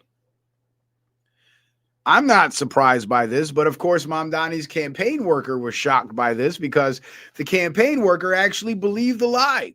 The campaign worker was somebody that thought communism was real shit. It's some bullshit. Because the world don't run on free. It can't run on free. That's like your car running on water with a gasoline engine. It ain't going to run. It's impossible. You got to put gas in it.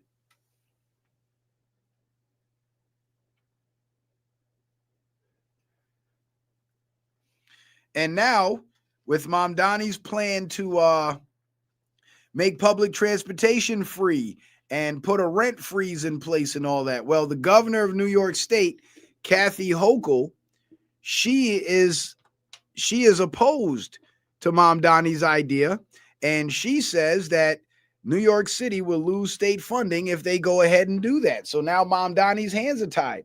So all those communist promises that he made, he can't keep none of them. Like a true communist. Every promise that he made was a goddamn lie. Because even if he did want to do it, the governor won't allow him to.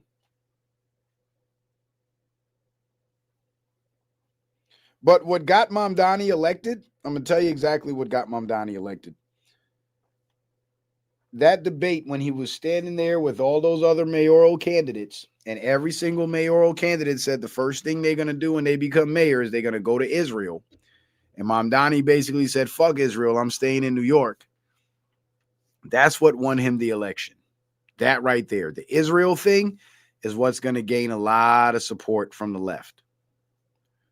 Because there's a lot of people on the right, too, who would support a political candidate that's opposed to Israel. And I think that Donald Trump, although he did not endorse Mamdani and said openly that he doesn't like Mamdani and would never support Mamdani, I believe that Donald Trump is using Mamdani and he's going to use other radical leftists like Mamdani to undermine the small hat influence in America. Because Mamdani is now proposing to cancel all city contracts with small hat companies and put a freeze on all grants going to small hat organizations. So if it's part of Trump's plan to sever ties with Israel and the small hats, and Mamdani, although he's politically opposed to Trump, has the agenda to sever ties with the small hats, well, in this case, let Mamdani have it and let the enemy eat itself. Never intervene when your enemy is in the process of destroying itself.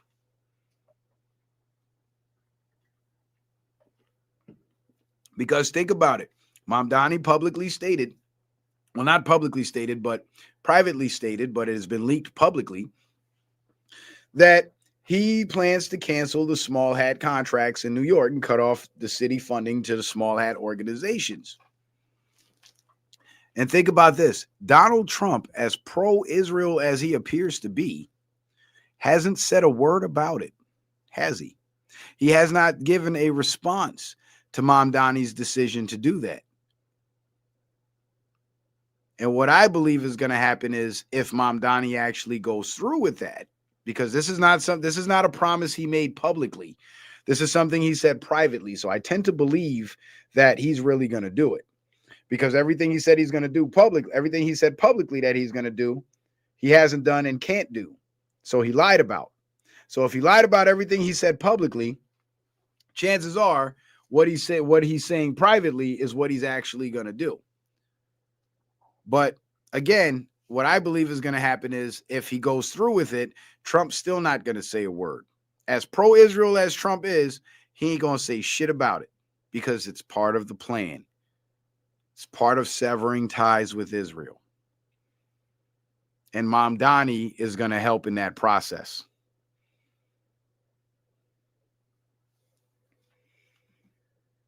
And that's how you weaponize your enemy against themselves. The left eating its own is what they call it. So speaking of Israel, Iran has pushed emergency alerts to mobile phones across the country, signaling that the government may be preparing for a possible conflict in December. So the Iranian government now is warning its people that they may be going to war. All this is happening at the same time that Trump's name is being mentioned with Israel. We're in the final phase where Q said we're saving Israel for last. Ties are being severed with Israel. And now you have Iran warning the people to prepare for a possible conflict. I believe that conflict is going to be with Israel. I believe that that's when the Muslim countries in the Middle East that were being terrorized by Israel because Israel had the backing of the U.S. military. I believe by that time, by December, Trump will have withdrawn all support from Israel, and Israel will come under attack from its Muslim neighbors, and America won't do shit to stop it. Because Iran has been chomping at the bit to destroy Israel. China has been chomping at the bit to destroy Israel. Russia, not really chomping at the bit, but they've been ready to move on Israel too. Because Israel has been attacking Syria, and Syria is allied with Russia, and the western shores of Syria is where the only western seaport to Russia exists.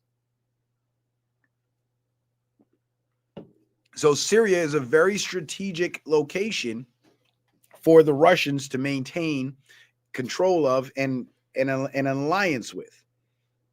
So they can't have Israel taking that shit over. So Israel's found themselves in a world of shit, and the only tools of control they have over America is one, the blackmail that's contained within the Epstein files, and two, the sleeper cells that are ready to terrorize the American people if Trump doesn't play ball. So Trump has control of the Epstein files. So that leverage for Israel is gone. And now the military has been, deployed in several cities, special operators running raids at night, grabbing people and arresting terror cells, and in conjunction with the FBI. So that ability is being neutralized by Israel. So it's only a matter of time before, a complete disconnect occurs and Israel is left on their own to face the music for all the shit they've been doing to everybody else. So on the heels of steps being taken by the Trump administration to sever ties with Israel and neutralize their ability to retaliate domestically, we now have Iran preparing for conflict. And considering the fact that this signal went out in the middle of November, talking about a possible conflict in December, war plans are being drawn up. And the decision to go to war has already been made. And I believe that war is with Israel. Because without the backing of the United States military, even with the support of the European Union, Israel would not stand a chance against the Iranians if the Iranians decided that they were going to go in there and level the place. Israel wouldn't stand a chance. And the only reason why Iran hasn't done it yet is because they're afraid of a war with the United States. Because they've seen what our military is capable of, and they do not want us in their country tearing shit up. But with Trump, I don't think they have that fear because Trump is not going to do that. Trump is going to let them.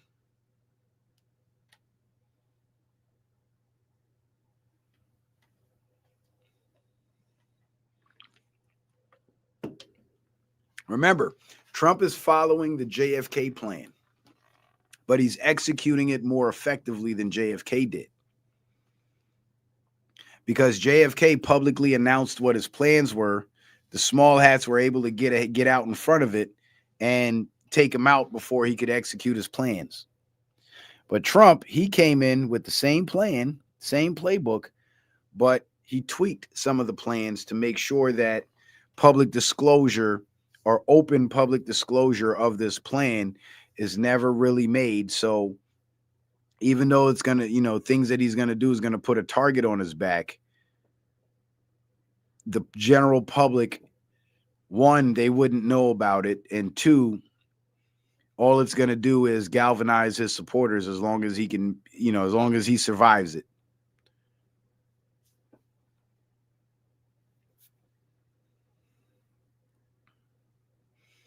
But Trump is executing JFK's plan much more effectively because JFK was never really given the chance to do what he wanted to do what he planned to do.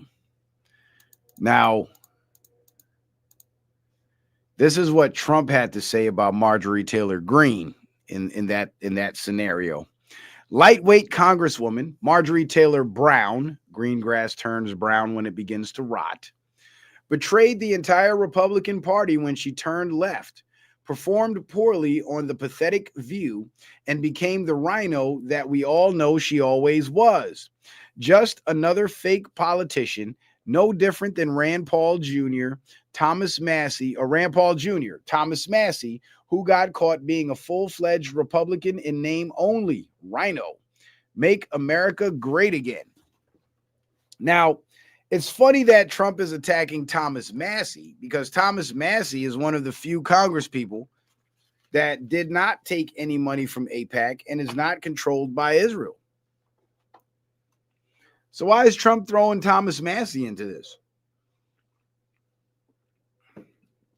I believe this is a play, but it's a play being made by Trump in order to keep him in favorable standing with Israel by demonstrating his opposition to anti-Israel congresspeople. Because remember, the most effective way to neutralize your opposition is to lead it. And Trump being a leader and allying with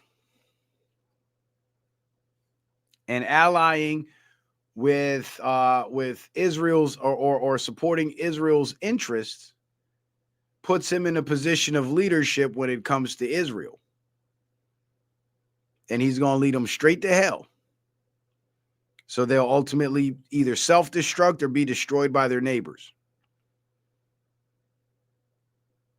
And remember, if in fact he's using the military to go after their sleeper cells, if he were to come out publicly and take a public stance against Israel, that would jeopardize the operations of the special forces units who are going after the Israeli spy networks and the sleeper cells that are planning, mass casualty events. So in order to preserve the integrity of those missions, he's got to take the pro-Israel stance so Israel doesn't suspect that he's doing things behind the scenes to undermine their ability to control America effectively.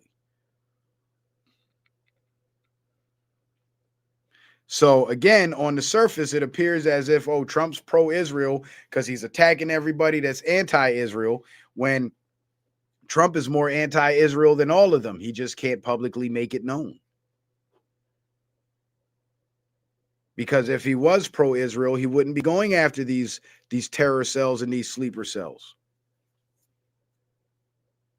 He would be capitulating and letting them rock. But he's pretending to capitulate while removing the elements of force that Israel has embedded in our country.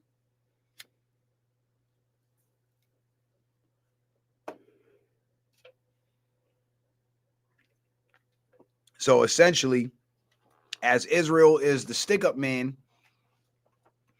pointing the gun at Trump, at Trump's buddy, while Trump's standing there and he's demanding both of their wallets, Trump is pretending to comply, but Trump got a pistol on his hip. And as he reaches for his wallet, he's hoping that his buddy can distract the robber long enough to where he can pull his pistol out and put his ass down. And that's essentially what's happening. Trump's pretending to comply with Israel while other conservatives are openly opposing Israel, which is drawing more of their attention. And that leaves Trump an open opportunity to strike at them without them knowing. And how's he striking at them? Removing their terror cells through the use of special forces units. So by the time the media is done, trying to counter the truth that these conservatives are putting out about Israel, they would have lost their focus on Trump, and they would never have even thought to think that, or they would have never even conjured the thought of the possibility that the U.S. military is removing their sleeper cells, who they think are safe and sound in the United States, just awaiting orders. So they think they still have power and control, when that power and that control, or at least the tools of that control, are being neutralized.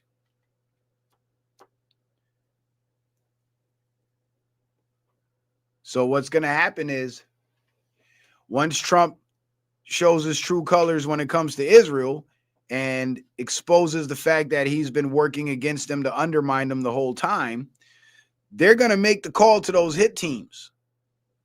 But by the time the establishment is ready to make those calls to the hit teams, nobody will be there to answer the phone, or federal agents are going to pick up the phone.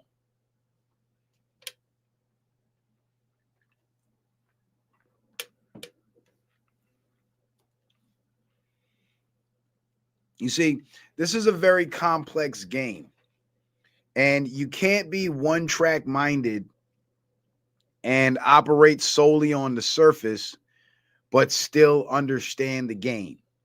You have to be able to read beneath the surface. You have to be able to read between the lines and see beneath the surface. You have to consider all possible scenarios and all facts involved in each scenario, and make your best calculation as to what is actually going on. And that's basically what I do here. And I've been doing it so long that I've gotten pretty damn good at it. Now, this slide right here is kind of funny, right? Because it demonstrates something that most of us have been saying for a long time, that the educational system is not an educational system. It's a system of indoctrination, right? And Duel.com, the first casino that gives a fuck, they posted this, and somebody wrote the caption. It said, "Holy cow, Fox News says the quiet part out loud and humiliates MAGA," right?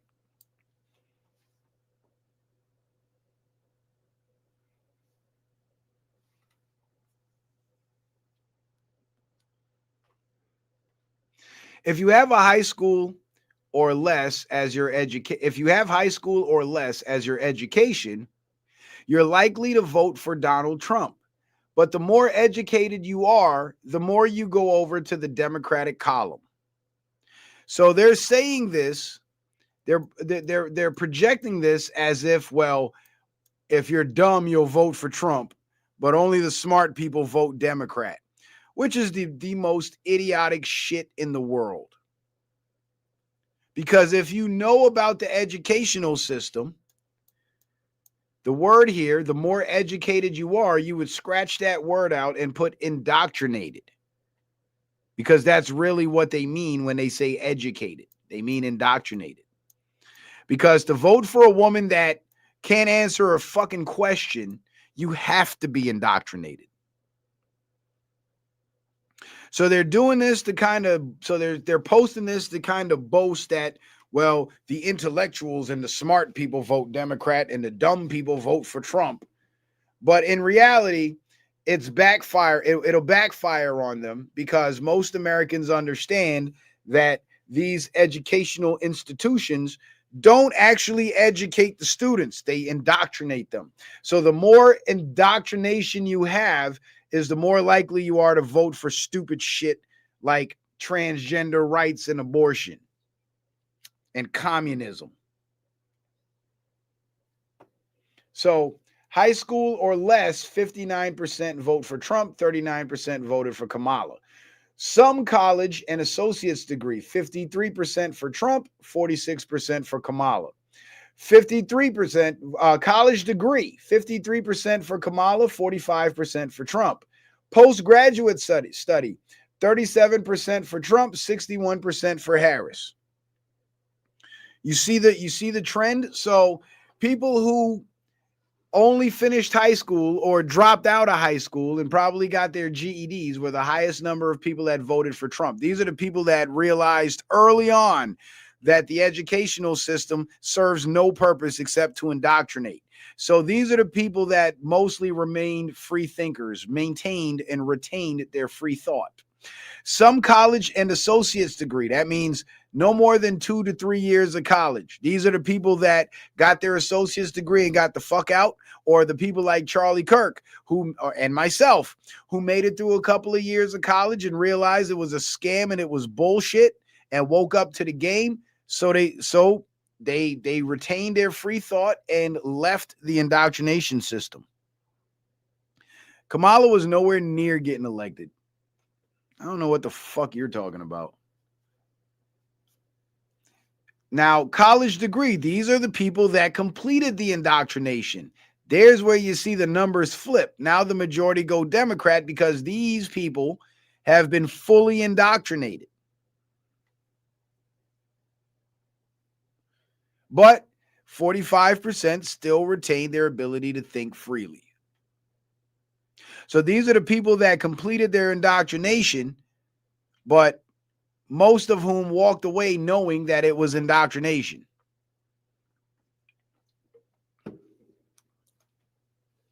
And of course, postgraduate study. This is where the indoctrination gets fully solidified, reinforced, repeated, and it's promoted as you're the educated class. You're better than your counterparts. You are the smart people that run things and make all the decisions. So the more indoctrinated they become is the more Democratic they vote. That's what that shows. Because if you look at what the Democrats stand for and how the Democrats answer questions and explain their positions, no single educated person would ever go for that.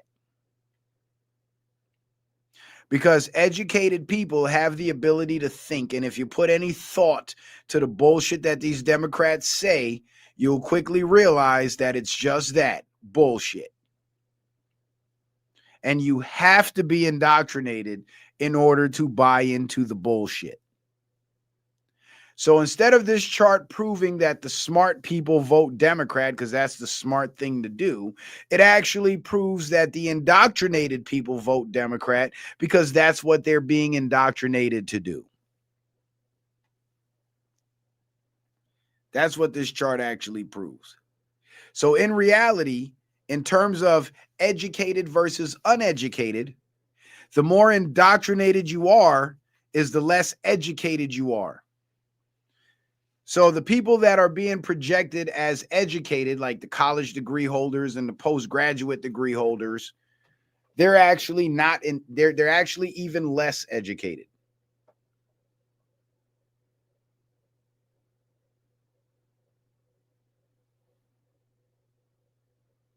Because they're more indoctrinated.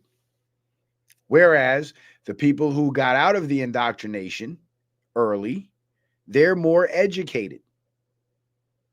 because in the indoctrination, they don't tell you both sides of the argument. And I've been to college. I took political science in college. I took economics in college. And I'm going to tell you how skewed I think the class was called American Government, my freshman year in college. I'm going to tell you how full of shit and indoctrinating those American government and civics and political science classes are. The way the textbooks are written, because they're written by liberal professors, they frame the debate between conservatives and liberals as if liberals are right and on the side of morality, whereas conservatives and Republicans are wrong and are on the side of immorality. For example, in the textbook where it discussed the issue of abortion, abortion was described as a sacred right of women to control what happens to their bodies. And the conservative position, when explained in the textbook, was explained as conservatives and Republicans want to control women's bodies. They want to control women's decisions on what they do with their bodies. That's the way they framed it. So imagine going through 4 years of college and taking class after class, semester after semester, with this type of rhetoric being fed to you. After 4 to 6 to 8 years of indoctrination, you will be a staunch believer in that position because that's the only side of the argument you've been told, you've been taught. So it would make perfect sense that the longer you stay in the system of indoctrination is the more indoctrinated you'll become. It makes perfect sense, in fact.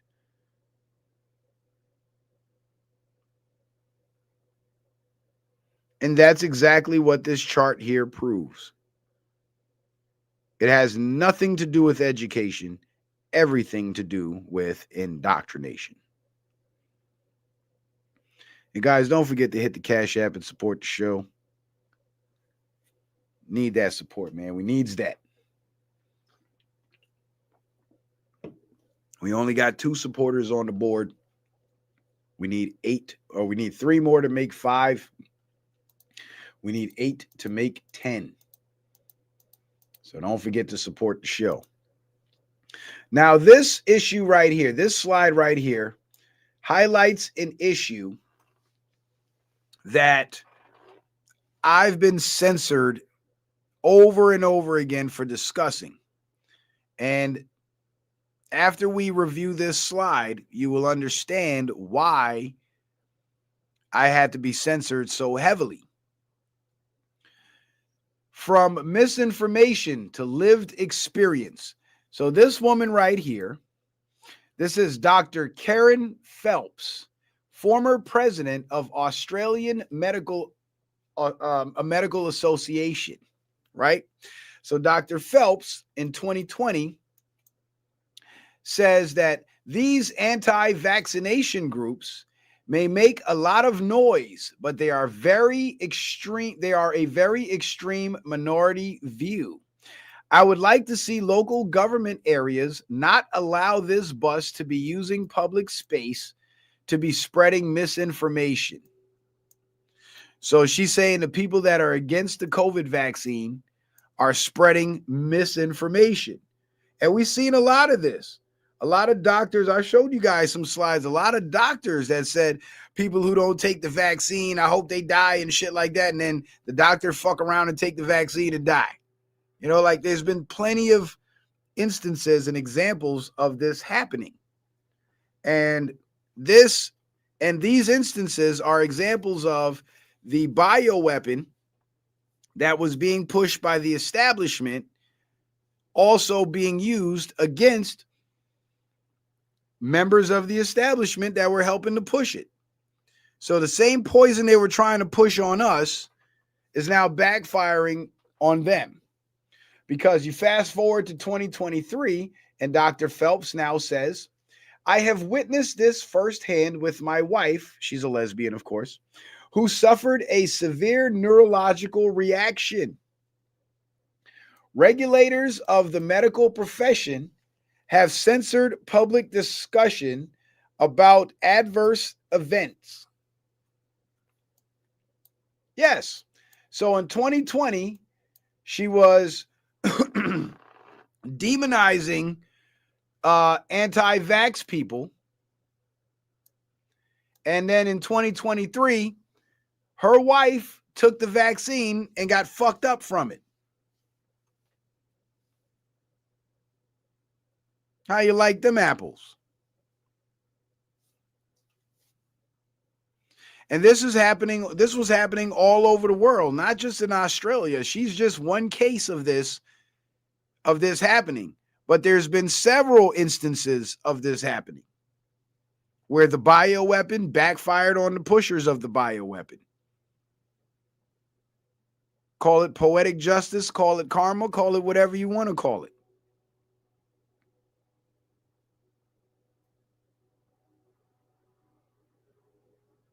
But to tell you the truth, I love seeing shit like this, where these vaccine pushers actually stand on business and don't and you refuse to be hypocrites, and they roll up their sleeves and go take the vaccine that they're pushing on everybody else. That I can respect. What I don't respect is the motherfuckers that push the vaccine on everybody else, but they refuse to take it themselves. That I can't respect, because that is hypocrisy. So if you want us to poison ourselves and our kids, you first, pal. You first. That's what I say.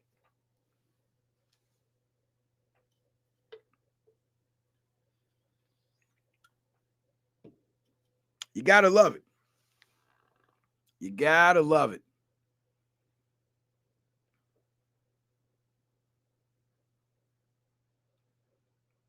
And this is why they were censoring people, because people like us were warning, the entire world that this was going to happen. This is not a vaccine. This is a bioweapon. And they didn't cook it up in 12 months. They've been cooking it up since the Obama years. That's how they were able to produce 30 billion doses on the market within 12 months, because they already had a lot of that shit cooked up and sitting and waiting for the pandemic event so they can then bring it to market. But they had to pretend, because remember, the pandemic was supposed to be spontaneous and out of nowhere and not pre-planned. So they had to pretend, in order to keep up the guise that the pandemic was not pre-planned.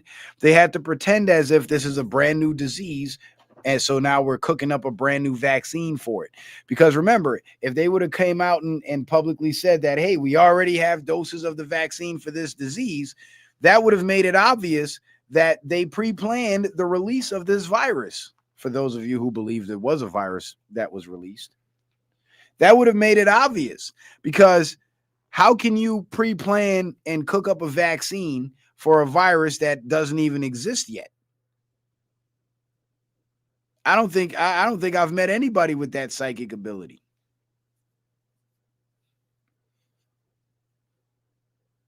So when they pushed out the vaccine in 12 months, they couldn't even make the claim that, hey, these vaccines have been in existence and been tested for the last 10 years. Because then everybody would have said, well, how the fuck did you know 10 years ago that there was going to be a pandemic that would require this exact formulation in the vaccine? How did you know that? Unless you were planning to fucking do this scamdemic thing.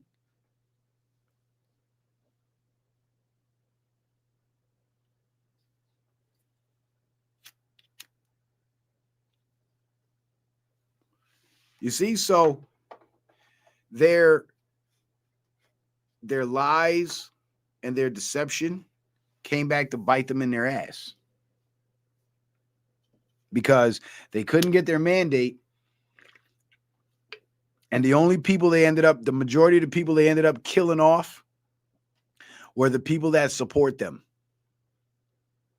Because while the liberal establishment was pushing the vaccine to their supporters and getting their supporters to try to push the vaccine on us who didn't want it, guess who ended up taking it in droves? Supporters of the establishment, those who believe in the establishment.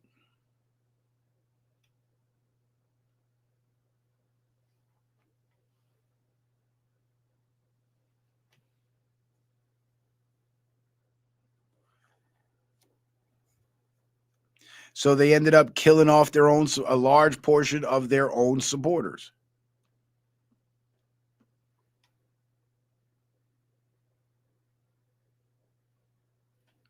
And oddly enough, when Trump was endorsing the vaccine, I know you guys remember that because I remember specifically a lot of people turning against Trump for that and being upset with Trump for that. And me myself, I wasn't too pleased with it either, but I understood the play.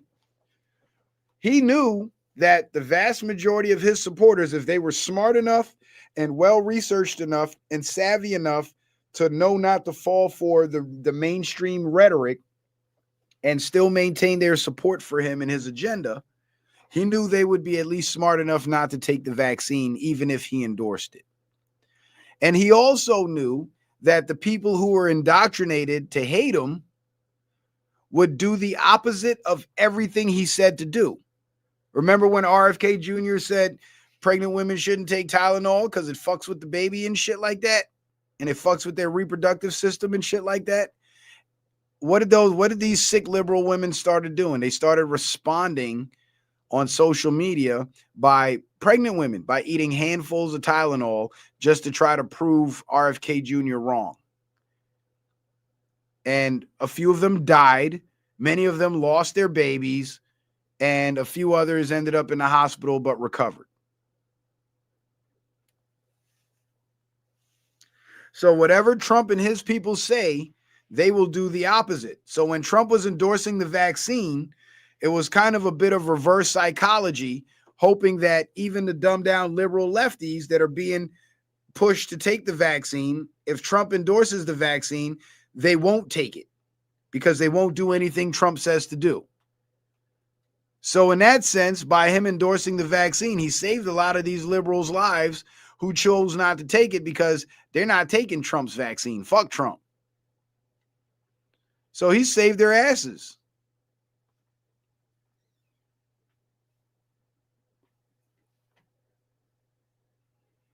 But for others who so strongly believe the narrative and believe the rhetoric, they ended up sacrificing and jeopardizing their own lives. And now they have to live with the reality of what they've done to themselves, their children, and their families.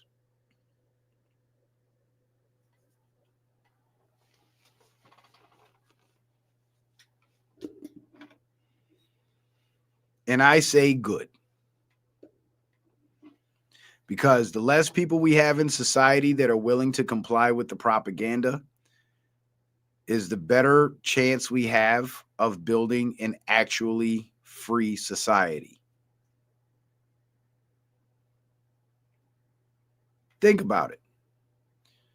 All the people that made themselves sick with the masks, all the people that believed in the medical system so much that they ran to the hospital as soon as they coughed up some mucus and ended up getting killed on ventilators. All the people that took the vaccine and were trying to enforce the vaccine mandate and all that shit that dropped dead. The establishment lost a large percentage of its minionship. And the next time around, they won't have as many people as they had back then promoting and pushing their poison. Because for the ones who experienced the bioweapon and survived it, they're not going to push that shit no more. And for the ones that took the bioweapon and didn't survive it, they're just not going to be around to push that shit no more.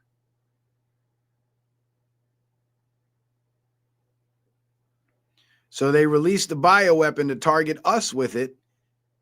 And all they did was ended up targeting their own supporters.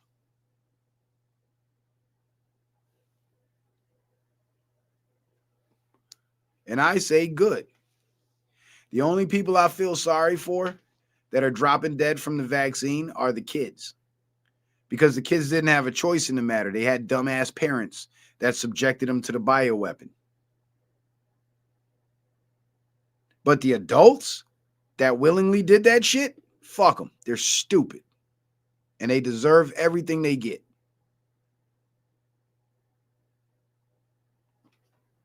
And that employer mandate, that shit was fucking disgusting. It was the most disgusting thing I've ever seen. But the only reason why they were able to get away with it is because the employees were ignorant and they didn't know their rights. Because never in the history of W-2 employment has an employer ever had the right to say, you're sick, go home and don't come back until you take this specific treatment. Never in the history of any form of employment has an employer been able to say that to their employees. The most the employer has been able to say or do is go home and don't come back until you have a note confirming that you visited the doctor. That's what the employer would ask for. But as far as demanding that the employee take a certain type of treatment, that was the doctor's job. So every single employer that sent their employees home or fired their employees for not taking that specific medical treatment were guilty of practicing medicine without a license. They were guilty of medical discrimination and also guilty of violating HIPAA because now they're demanding to see a patient's medical records, which is against the law. So they could have been sued. So every W-2 employee that was scared of losing their job because of the mandate, if they were savvy enough, that would have been their golden ticket to not ever have to work a W-2 job again, because they would have sued the fuck out of their employers and got a huge enough settlement to where they could invest that money and make it roll over and not have to work no more. But they were ignorant. They didn't know their rights. They didn't know the laws that protected their rights, and they didn't know the laws that protected their rights that could have netted them the largest lump sum payout in their life. So like dumbed down, uninformed slaves, they rolled up their sleeves and they complied.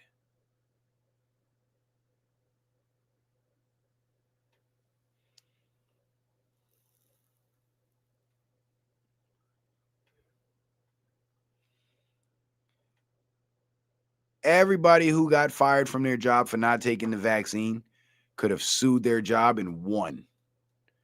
Because regardless of what the news was saying or the government agencies were saying, none of that shit was written into legislation. And when you go to court, the judge's decision is solely based on what's written in the legislation.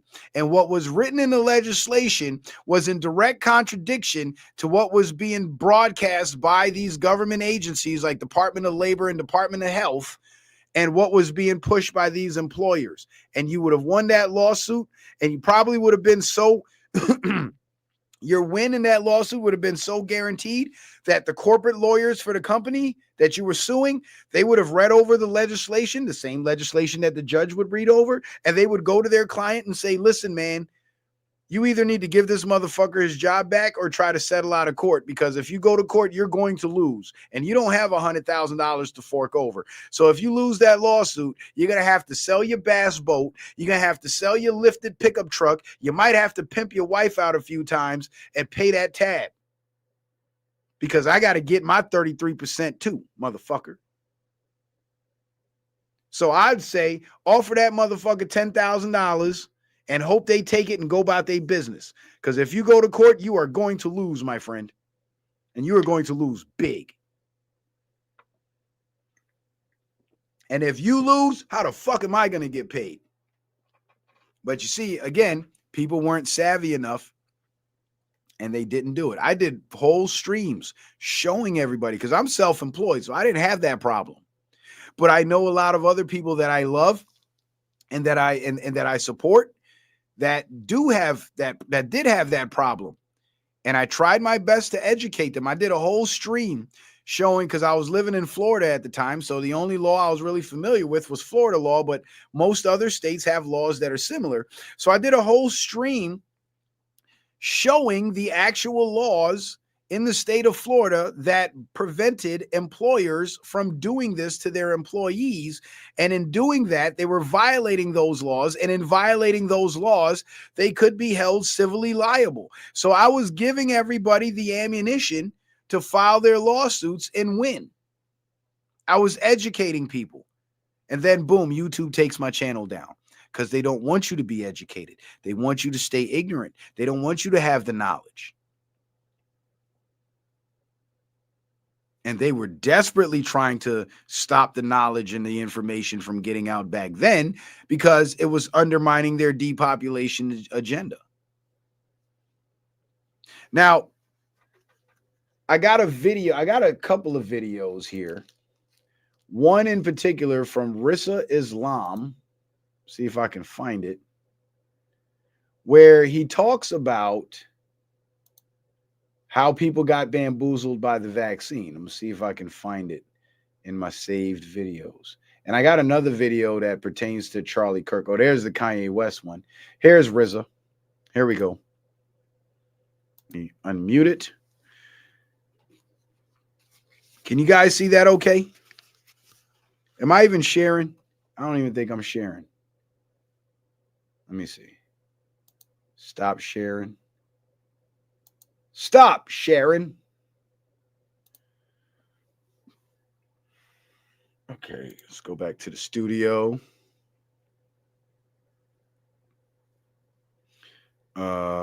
Share screen. Instagram. There we go. You guys should be able to see it now. I'll be forgetting to switch through the screen shares. You guys see it now, though, right?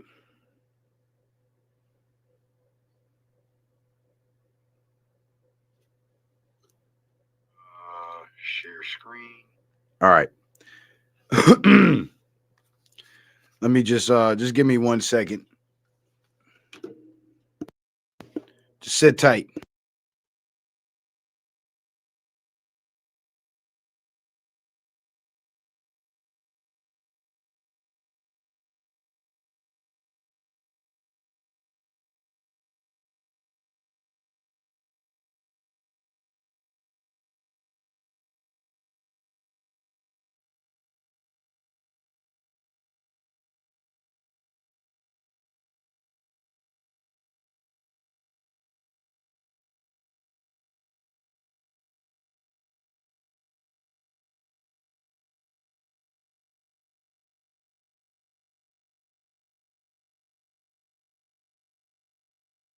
All right.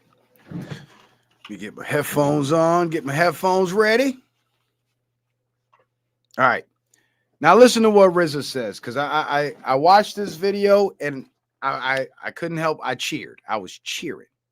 So let's check it out.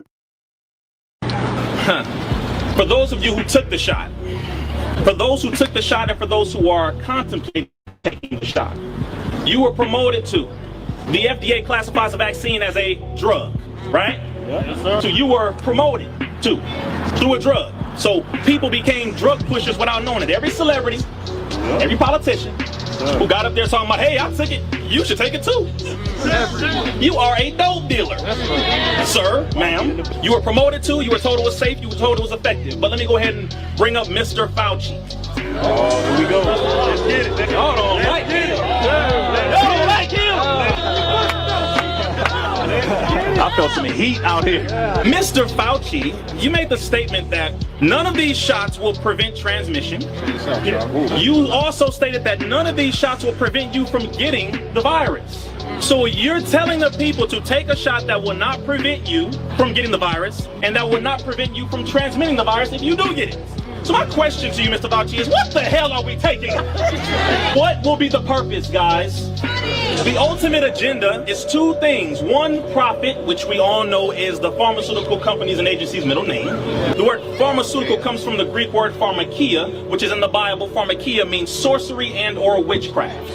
So when we are fighting against the pharmaceutical evil, not every employee is evil, but the system itself, the sorcery and witchcraft, is what we are fighting against. Does that make sense? I'm saying this last point here, which is you are now and have been experimented on. I'm glad he said sorcery and witchcraft, because that's exactly what the propaganda campaign is. It's sorcery and it's witchcraft, because making people believe something that's not true is basically putting their minds into a false reality. And getting people to operate in a false reality is essentially putting them under a spell.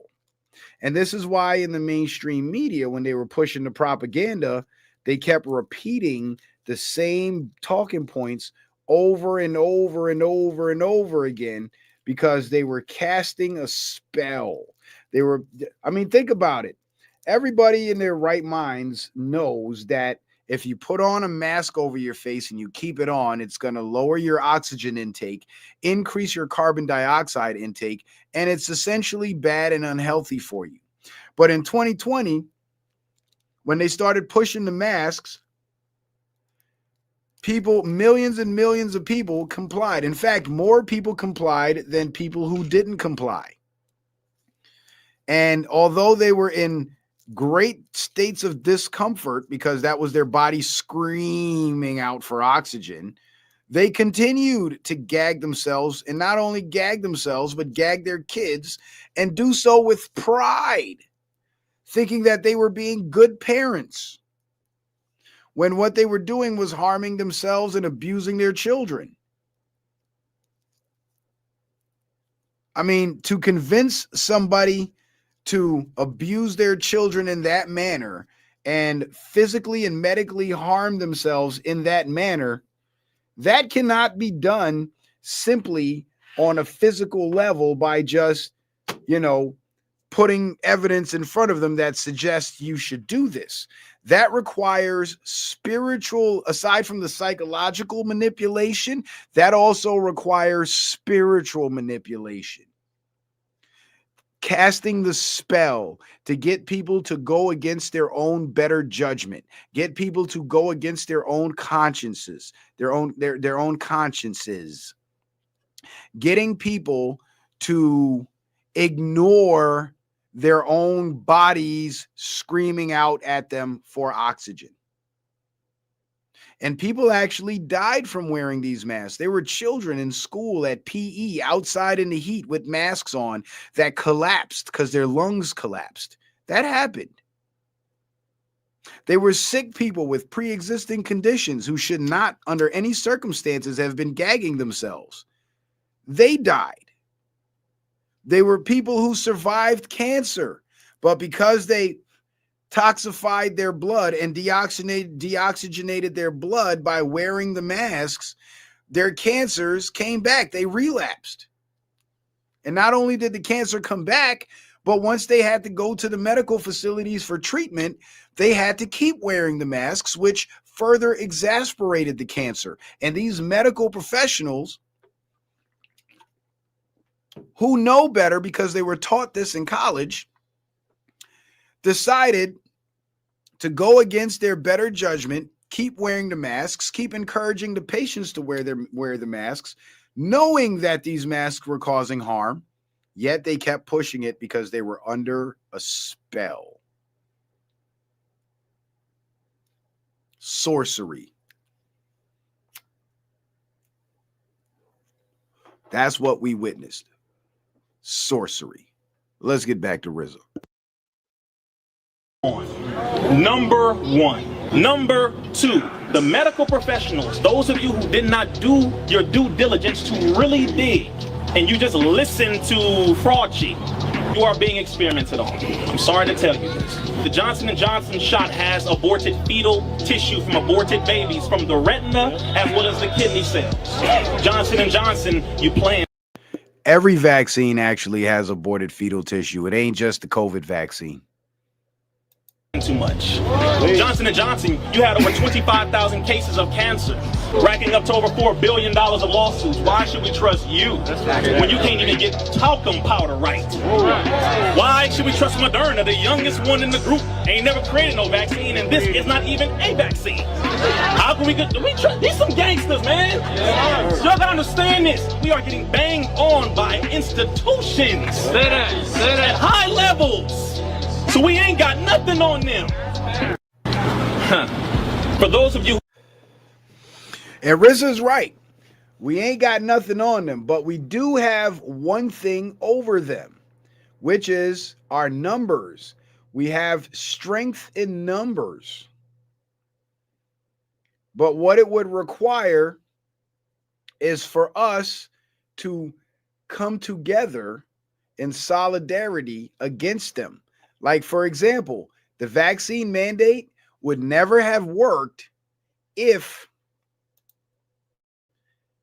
the employer mandate, that is, it would never have worked if all W-2 employees across the country, or at least a majority of them, said, you know what, if you don't want me to come to work unless I take this medical treatment, I'm just not going to come to work.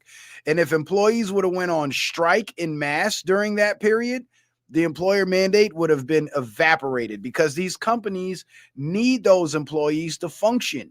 And without those employees, those companies would have shut down. And those company owners would not have been beneficial to them. Excuse me. So they would have capitulated to the will of the people if the people had protested it and demonstrated their collective power. But again, because we're raised in a society where we're taught we're all for self, there's no real sense of solidarity anymore. Of course, unless it's some racist shit and a bunch of black folks get together. But when it comes to something real that affects us all, there was no solidarity. It was every man for themselves. So every employee felt scared and alone and felt the need to take this shit and comply so they could keep paying their bills.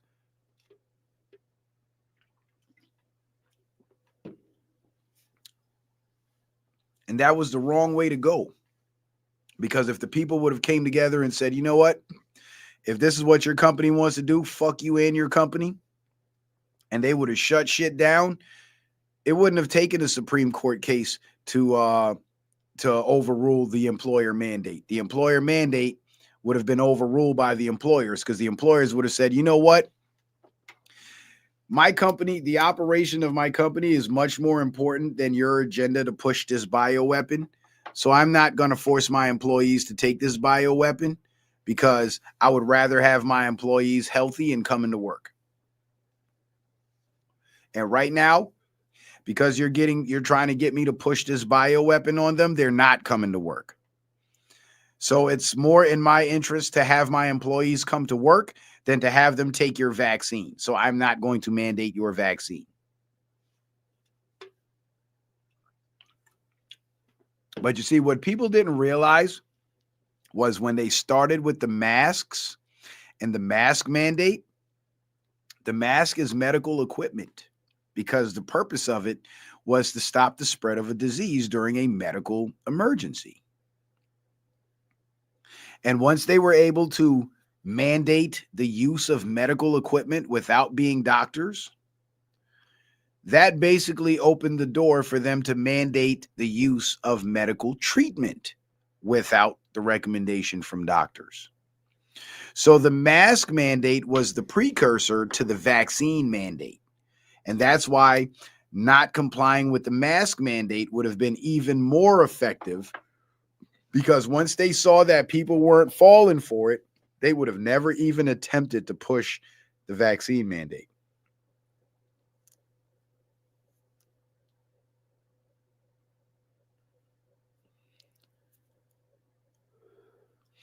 Exactly, Kevinism. Kevinism says strength in numbers. Folks did not get it. It was a small few of us fighting while most were complying. Yeah.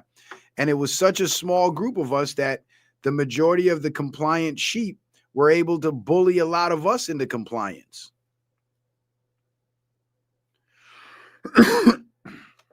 And that's the sad part.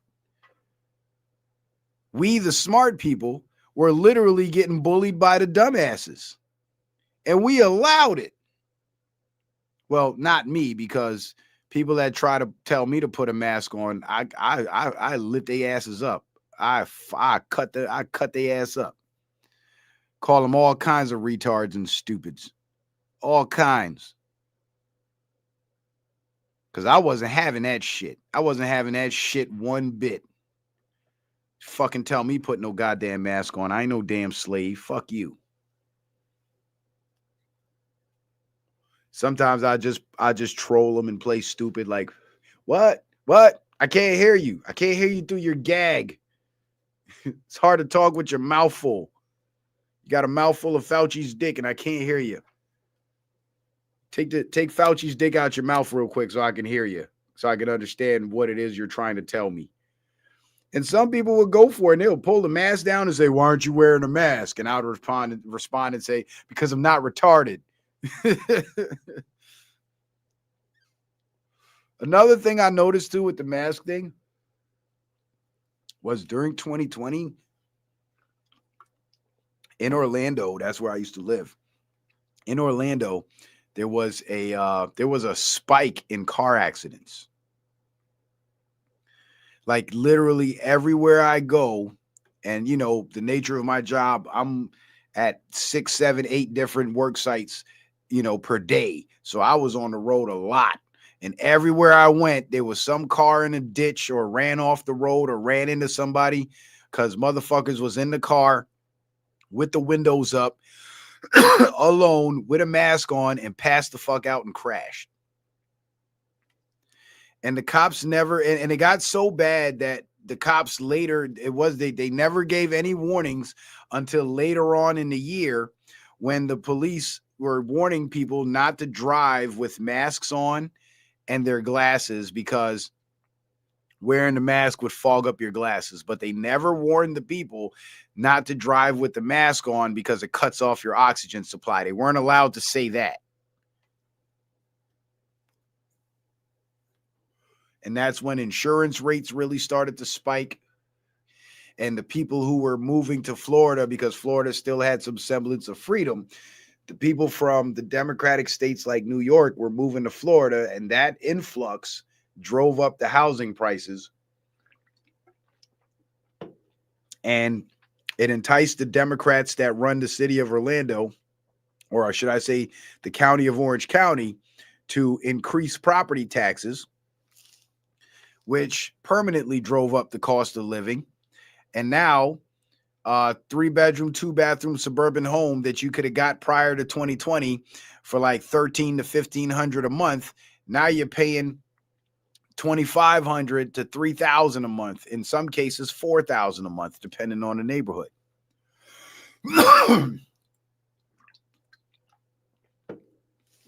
So, COVID was the beginning of the end for Central Florida. And now the place is unlivable. Even I had to leave, and I lived in that city for 22 years. It was hard. It was a rough one, man. But this is an example of the type of propaganda they were pushing, literally bullying us into compliance. Check this shit out. Think that they can do their own research. Don't do any of your own research. Doing your own research is associated with conspiracy theory circles. This go-it-alone approach, doing your own research, that can have serious consequences. You should get prison time for even questioning the vaccines. Can we all stop saying, I need to do my own research? That phrase, do your own research, 4 words, 4 little words that are hurting America. Doing your own research hurts America. Everybody has a supercomputer in their hand that empowers them to do their own research, and that's the problem. You must not do your own research. I need to do my own research. I don't understand what that means. I'm doing my own research. You can't do your own research unless you're a scientist. Do your own research. Maybe you've told yourself you're playing it safe, you just want to wait and see since this is a new vaccine. No. Roll the up and get the vaccine. Unvaccinated people spread the virus. Idiots who think that they can do their own research. Don't do any of your own research. Don't do your own research was what they were preaching. That's how hard they were pushing this shit. Literally encouraging willful ignorance. This had to be like one of the worst propaganda campaigns I had ever seen in my life. Telling people don't do their own research. Why would you encourage that type of ignorance? Unless you were trying to feed people poison.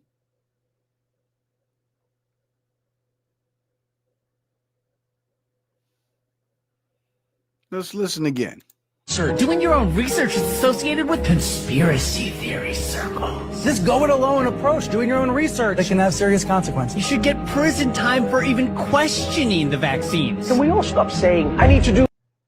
And this is why they were censoring me, because I was doing my own research, and I was not only doing my own research, which I guess to them is a violation, but I dared to share my research. And they don't want you to do your own research because there were credible sources out there that contradicted the propaganda that the media was pushing. And they did not want people citing these credible sources that contradicted the media. They wanted people to only get the media narrative. So they had to discourage you from doing your own research. And you know who believed this shit and fell for this shit? Those same people that run around saying, believe the experts, believe the experts, believe the experts. Well, what about the experts that disagree?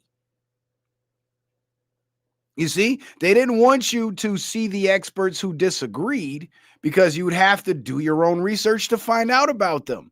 Because the experts that were being fed to you and you were being told to believe in were the ones that were pushing the narrative, not the ones that were showing real, credible research.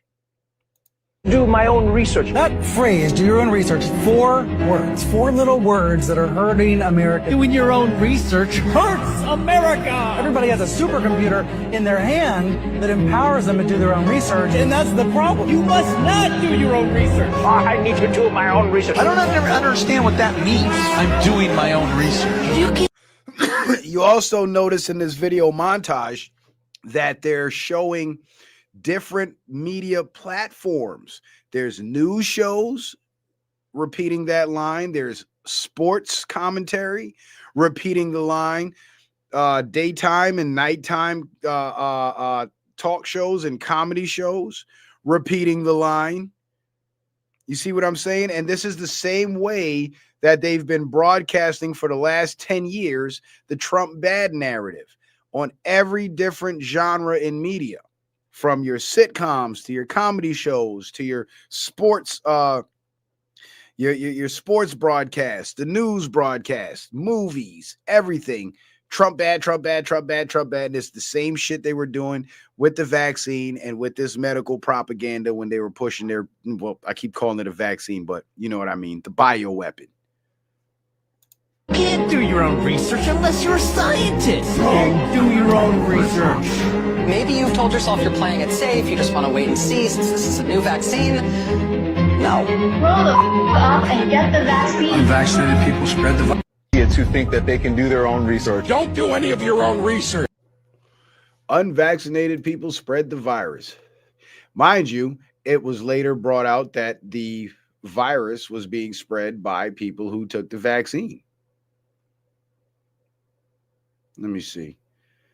Oh, so you guys heard me talk about the body doubles and the skin mask actors and shit, right? And people that fill in for, you know, the replacements for the individuals that have been arrested and executed or have died off, but were projected in the media and on social media as if they're still alive, right? Now, I've shown these types of videos before demonstrating how these masks and these disguises work.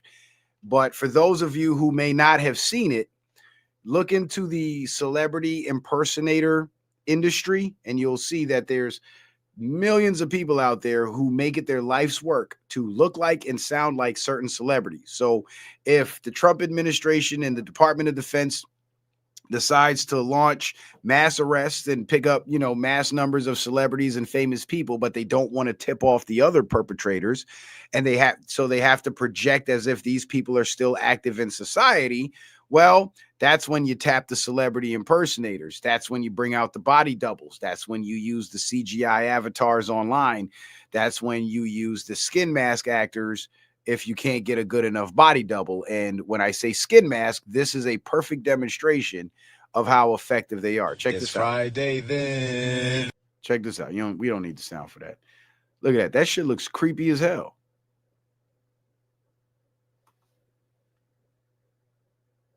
Look at that. That is creepy as fuck.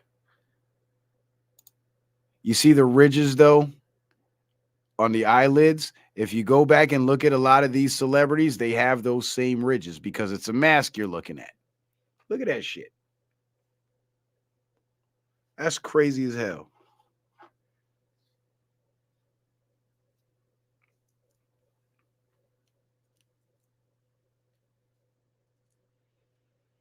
So when you go to my Rumble page and you start looking at my content about, you know, replacements, like my stream, arrests and executions of famous people, the replacements, the fake Biden presidency and all that shit.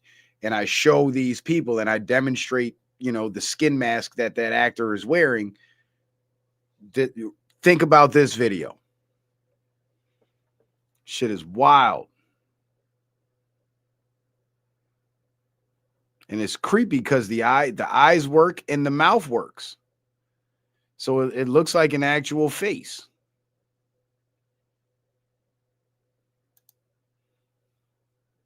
Let's see what else we got. What else can I give you guys?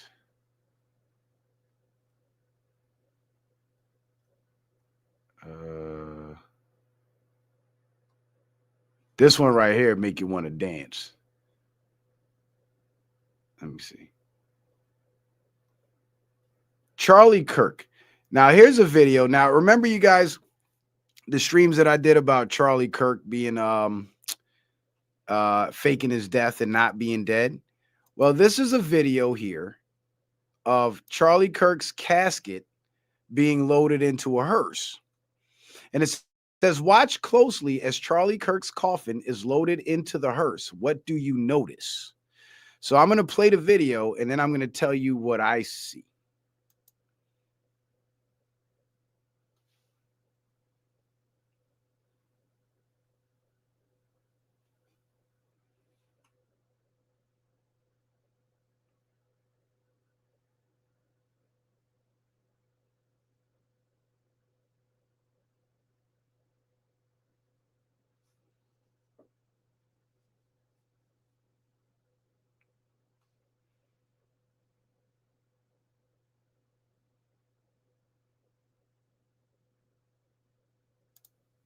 So if you did not notice, I'll let it roll while I talk, I guess. If you look at how the casket is bouncing while it rolls over that little ridge in the doorway, and then when they lift it and put it in the hearse, it looks awfully light because it's empty. There ain't no body in that casket. Because when the casket has the body in it, Charlie Kirk weighed about 200 pounds. Charlie Kirk was not a small guy. He looked small on camera because he was in relatively good shape. He wasn't a fat dude, but he wasn't a small guy either. So aside from all the other anomalies, like the 2 different color ties while he's in the casket, which was weird in itself, the picture that I showed with the bandage around his neck and the blood and the fluid seepage on the bandage being in the wrong spot on his neck, the weird way his wife has been acting recently, and now we have the movie special effects to make it look like he really got shot in the neck. And now, of course, we have the empty box being loaded into the hearse being referred to as his casket. So it's like the more you look into it, is the more apparent it becomes that Charlie Kirk is not dead. And I think they're doing it that way because they're making it obvious.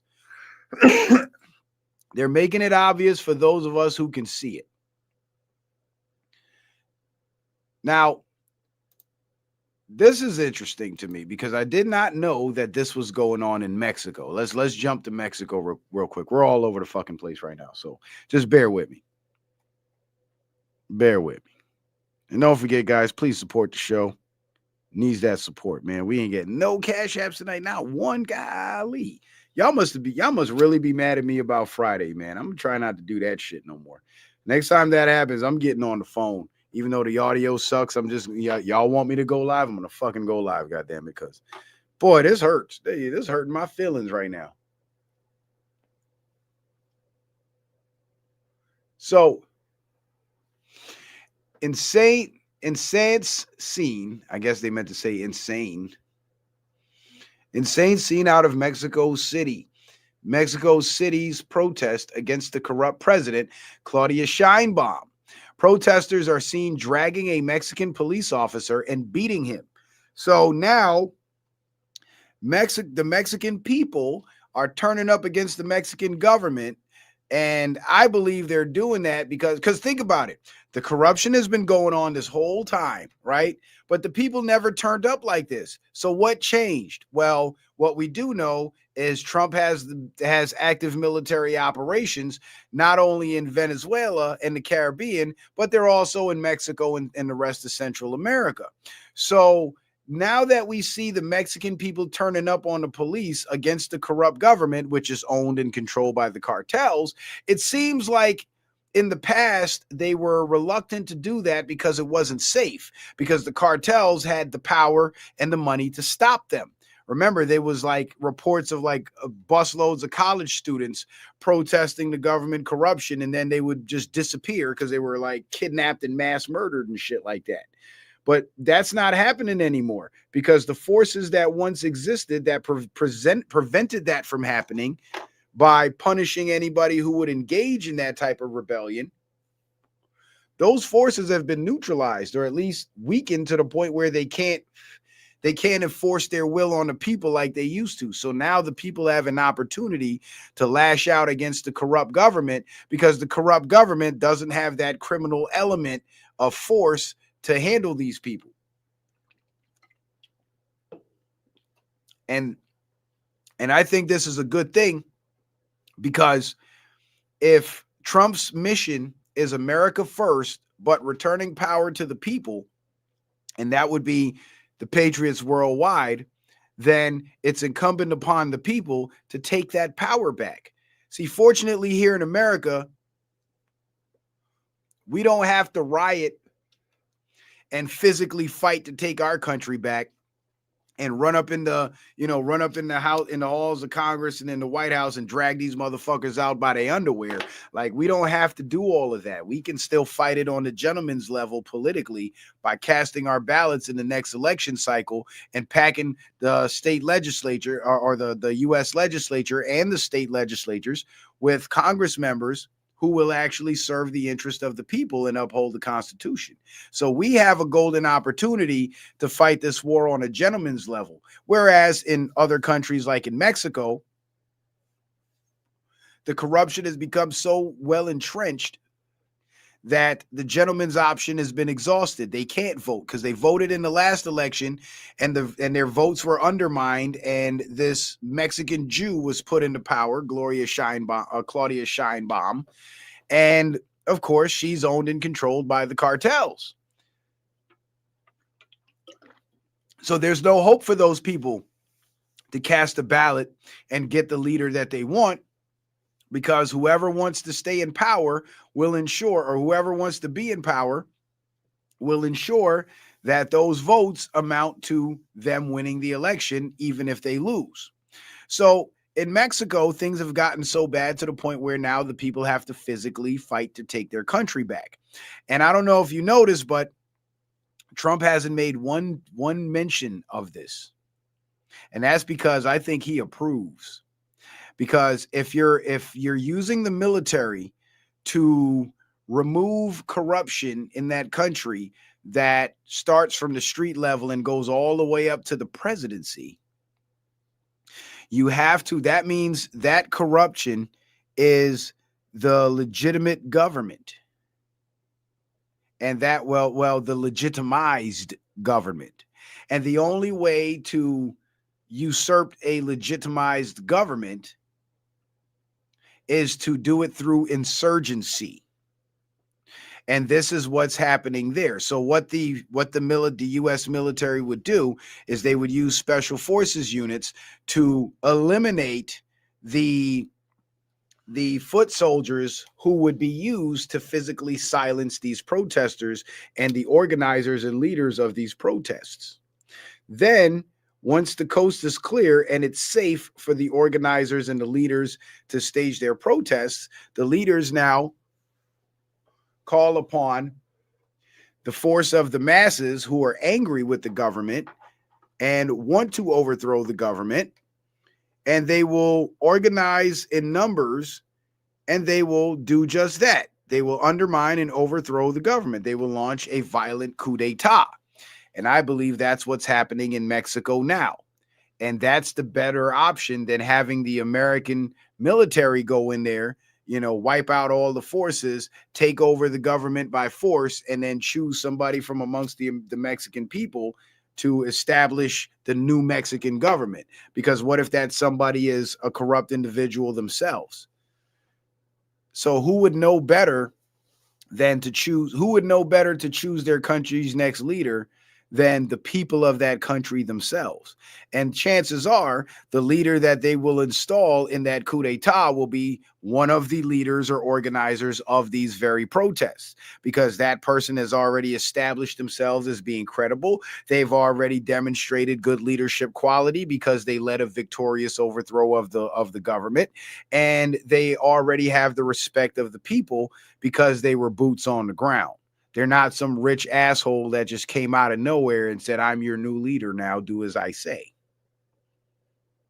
And that would make for a stronger government. And because that first generation of, reestablished governance in Mexico will be, manned by individuals who were boots on the ground in this war, they will be more vigilant about preventing the corruption, because they had to go through the consequences of allowing that corruption. But the problem with that is, as they age out of the game and the new younger players come up and they get into government, remember, hard times make strong men. Strong men make good times. Good times make weak men. So what's happening now in Mexico is the hard times has made strong men, and the strong men are fighting. But once the strong men get into power and establish a government free of corruption, they'll bring the good times. And the good times will make the weak men. And then when it's time for those strong men to be cycled out and replaced by successors, those successors will come from among a group of younger but weaker men, because those men came up in good times. And their weakness is going to allow the corruption back in, and then it will start all over again, and they'll plunge right back into hard times, and it'll be their sons or grandsons who will then be the generation to launch another coup d'etat and reestablish itself, and the cycle goes on. It's almost the same thing here in America with our elections. We just do it every election cycle. But let's take a look at this video, because apparently shit got real over here in Mexico. I want to see this. Let me unmute it. We want to hear it too.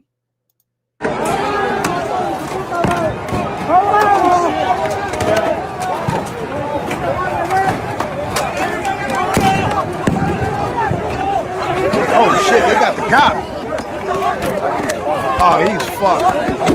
That poor guy dead. Oh shit, my man got the lock cutters. Oh, they gonna fuck him. They gonna chop his balls off with that shit. No mercy.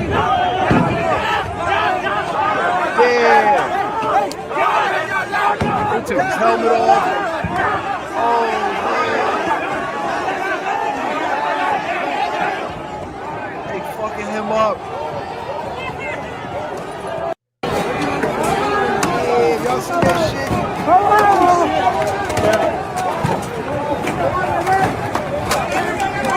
Right here. Got it.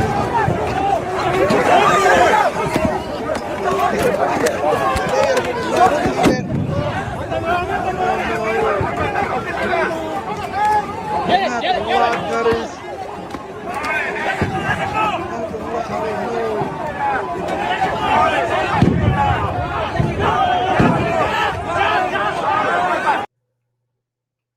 No.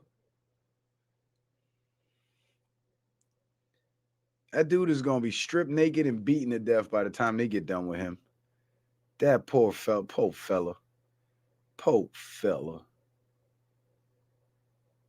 Man, that shit sucks. That shit really sucks.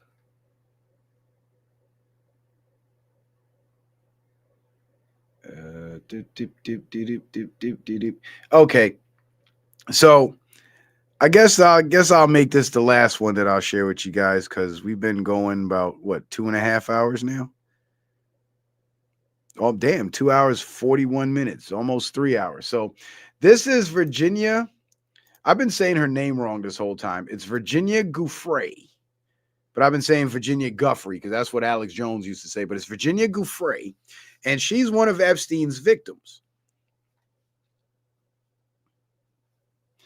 She's one of Epstein's victims, and she had apparently a dead man switch that she released with a recording, giving her, her I guess her perspective on everything.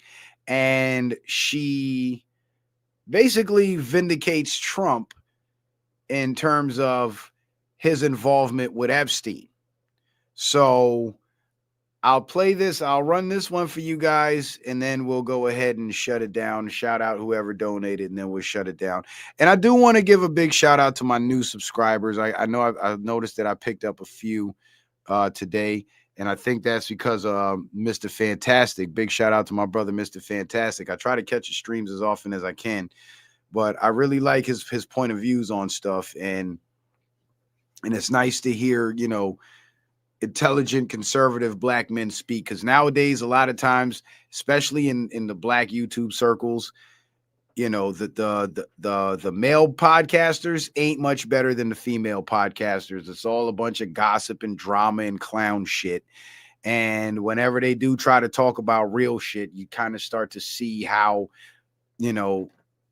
unintelligent they really are and how much knowledge they're lacking. They mispronounce simple words. Like the word disingenuous, they'll say disingenuine and stupid little shit like that. And those are little indicators to let you know that they're not really knowledgeable on this, on the content that they're trying to broadcast, and they're just playing a role kind of, and it comes off as phony and weak, and it just don't really resonate. You know what I'm saying? And the reason why I'm saying black YouTube is because that's the majority of what I watch, because that's what I relate to. So it's always refreshing to hear, people of that, guys from that particular sector of YouTube actually giving real information and giving, sharing knowledge with people that can actually be applied to their everyday life, that would actually make a difference in their life, rather than filling their heads with all this abstract knowledge that serves them in no possible way in reality. You know what I'm saying? So that's always great to know. That is real education. This is why the people that got out of the indoctrination system voted for Trump more than they voted for Kamala, whereas the people that stayed in the indoctrination system voted more for Democrats than for Trump.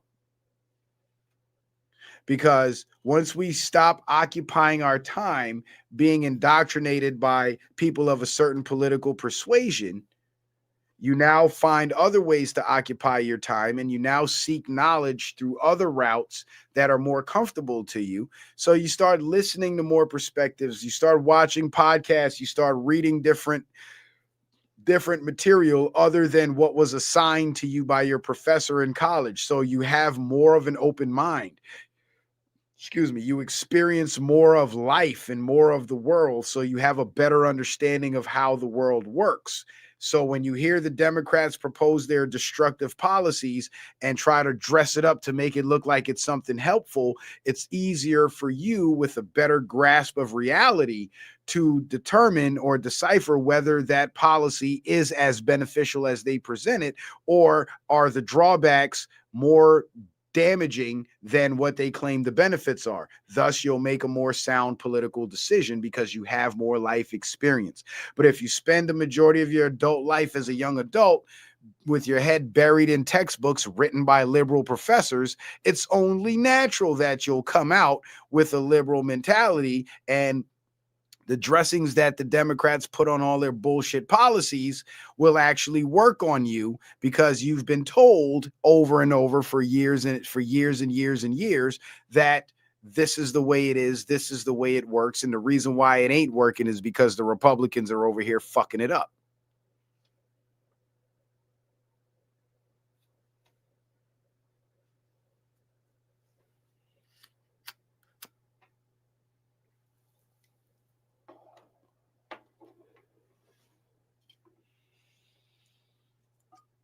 And shout out to Mr. Jones in the chat, in the YouTube chat. Mr. Jones says, the hard times are just beginning. We ain't seen nothing yet. Learn to hunt, garden, and preserving food. Make real life friends in your community, not YouTube. And I agree with that, Mr. Jones. But I don't think it's gonna be as hard as we think, though. Because honestly, I think the I think the hard times I think we're in it right now, Mr. Jones, to tell you the truth. I think we're in it, but some places are more adversely affected than others. For example, the sanctuary cities, they're having a much more difficult time with the cost of living and the cost of food and all that because of the inflation brought in by the migrants and the subsidies that they were getting from the Biden administration. I keep saying migrants, the illegals. You know what I'm saying? And then in the 4 years of Biden, you know, the economy kind of took a nosedive. Energy prices increased, food prices increased. And I think that was probably the brunt of it, like the worst of it. And I think we're still kind of in the midst of the rut, but we're on an upward trajectory. Like, for example, last season, my company made, you know, a certain amount of money, and like I was generating a certain amount of revenue every week. And this season, I've been able to increase that revenue by 50 to 100%. So I've actually seen an uptick in my business, and the service that I provide is more on the luxury side of things, right? And it's something that working class people don't normally pay for, you know, but people with more expensive properties or, you know, a little larger budgets or on the other hand, you know, are disabled and need that service. Those people are the ones that are my clients. And when they start spending more money, that means whatever it is that they do, whatever industry that they're in, is prospering as well. So when my company starts to prosper and the income and the revenue stream increases, that's an indicator to me that everybody's revenue stream has took a turn for the positive. So with that uptick over the last year, from last season to this season, I'd have to say the hard times are behind us, and we're moving on up. But not everybody is going to move up at the same pace.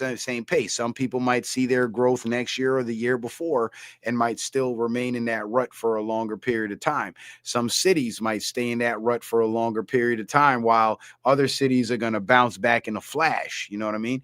So there's different factors and different variables, but I think in the aggregate, when you take an average of everything, like all the cities overall, you know, the ones that are doing well minus the ones that are plus the ones that are still recovering, I think overall the trend is moving upwards. When you look at the individuals and the small businesses, the same thing is happening. Overall, it's an upward trend. So I think the hard times might actually be behind us.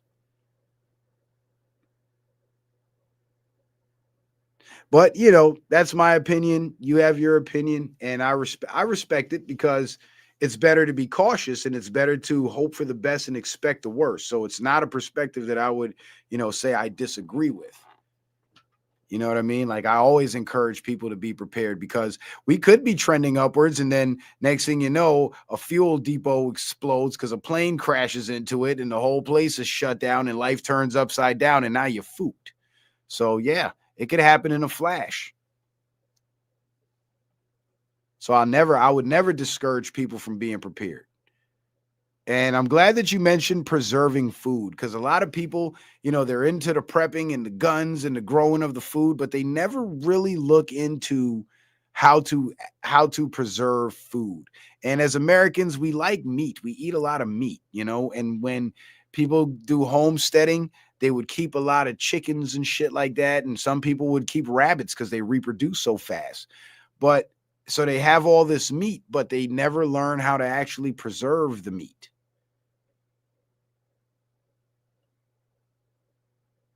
You know, they'll grow a garden with all these vegetables, and then they'll have a lot of excess so they can give them away and share with everybody. But if they could learn how to properly preserve, then you'd have a much healthier food supply throughout the winter. And not only that, that would allow you the opportunity, if you distributing what you're producing to your neighbors is to your benefit, like they're trading with you, they're buying from you, whatever the case may be, or they got, food items that, like, somebody's got the chickens and the eggs and you got the vegetables. Now you'll have more vegetables to trade for other items of food, so you can, have a more balanced diet. You trade for ammo, trade for guns, water, fuel, whatever the case may be. You'll just have more.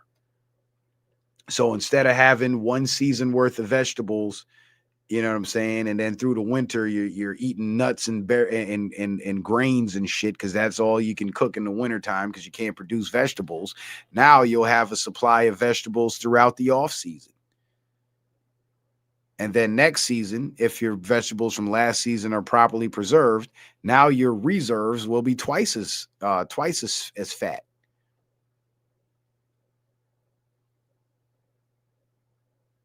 And you don't even have to tell anybody that you're doing it. All you have to do is just be the motherfucker with it. Be the guy with it. You need food? Yeah, I can get you some food, but I'm going to need this, and that in exchange. And you know what's going to happen? If nobody knows where, if everybody, and eventually people are going to find out you got a stash because you the motherfucker with it. But if nobody knows where your stash is, that's your insurance.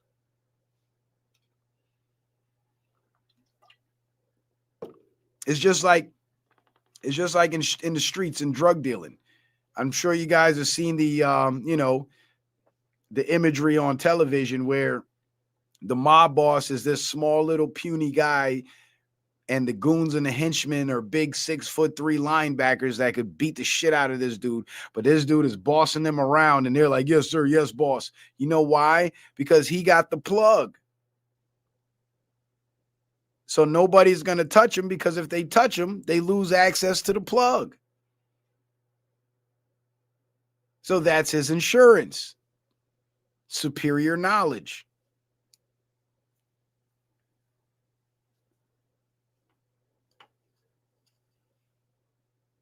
So as long as you the plug, or you the man with the connection to the plug, as long as you keep that to yourself, that's your insurance.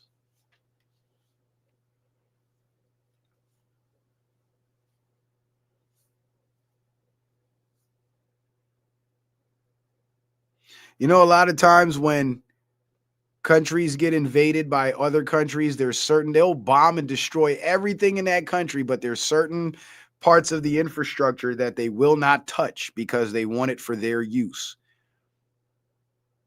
That would be, or they would limit the amount of damage they would do to that infrastructure because they need it for their use. Certain highways, certain roads, airstrips, power plants, fuel depots, farms. You know what I'm saying? Because these are all assets that they can use to their advantage once they begin their occupation.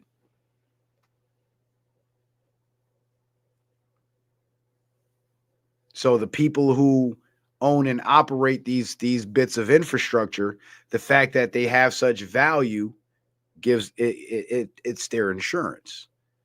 So if you are a food supplier in your local area during hardship or during some sort of supply line interruption,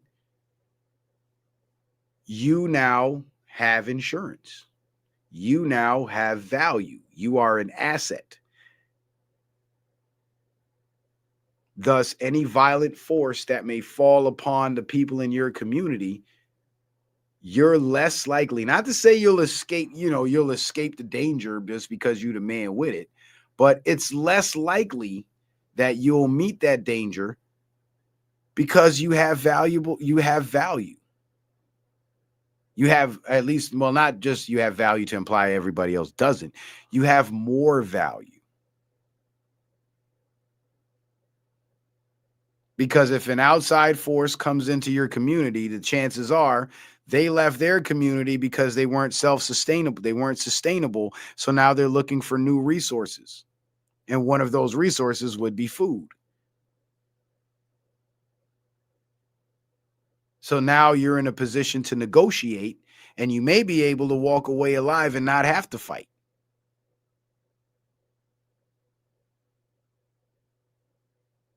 Because you have that valuable asset.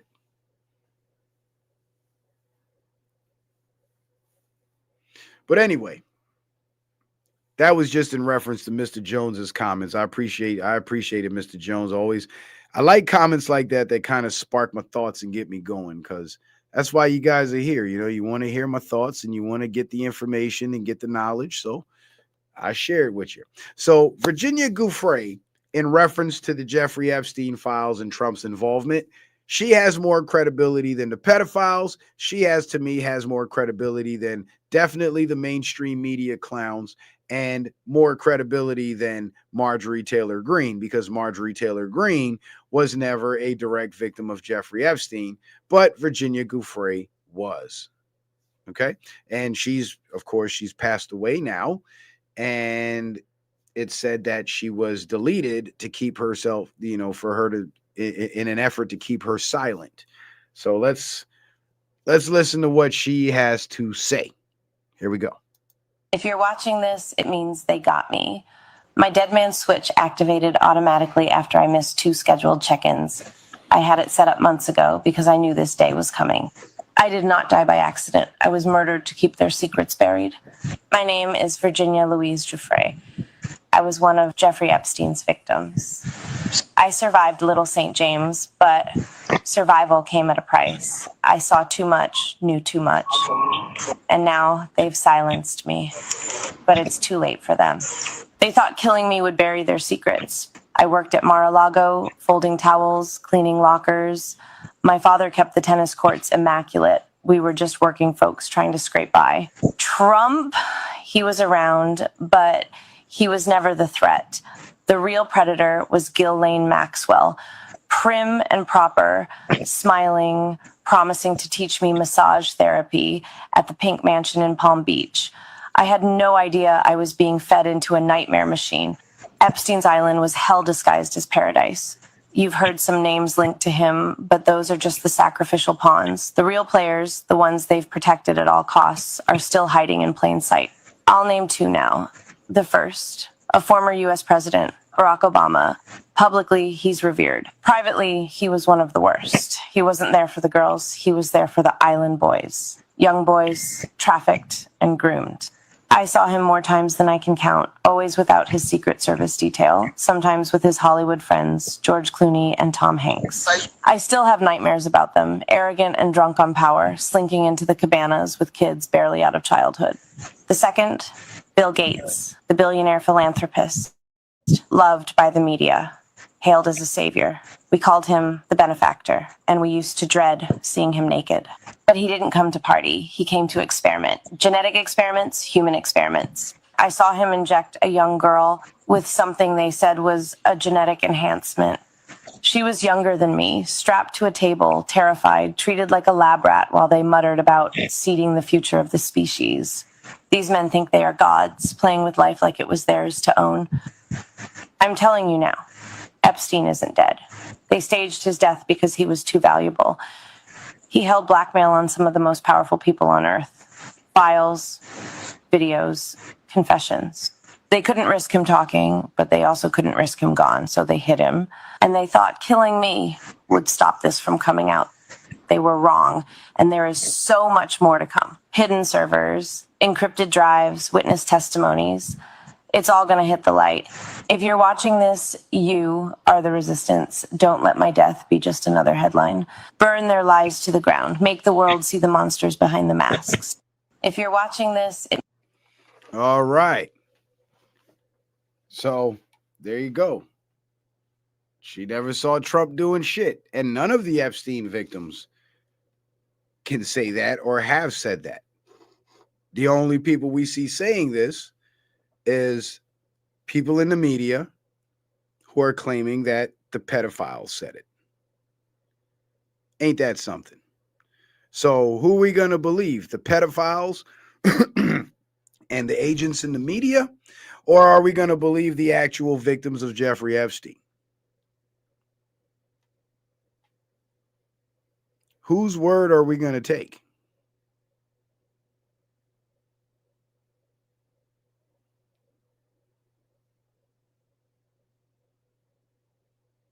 Exactly.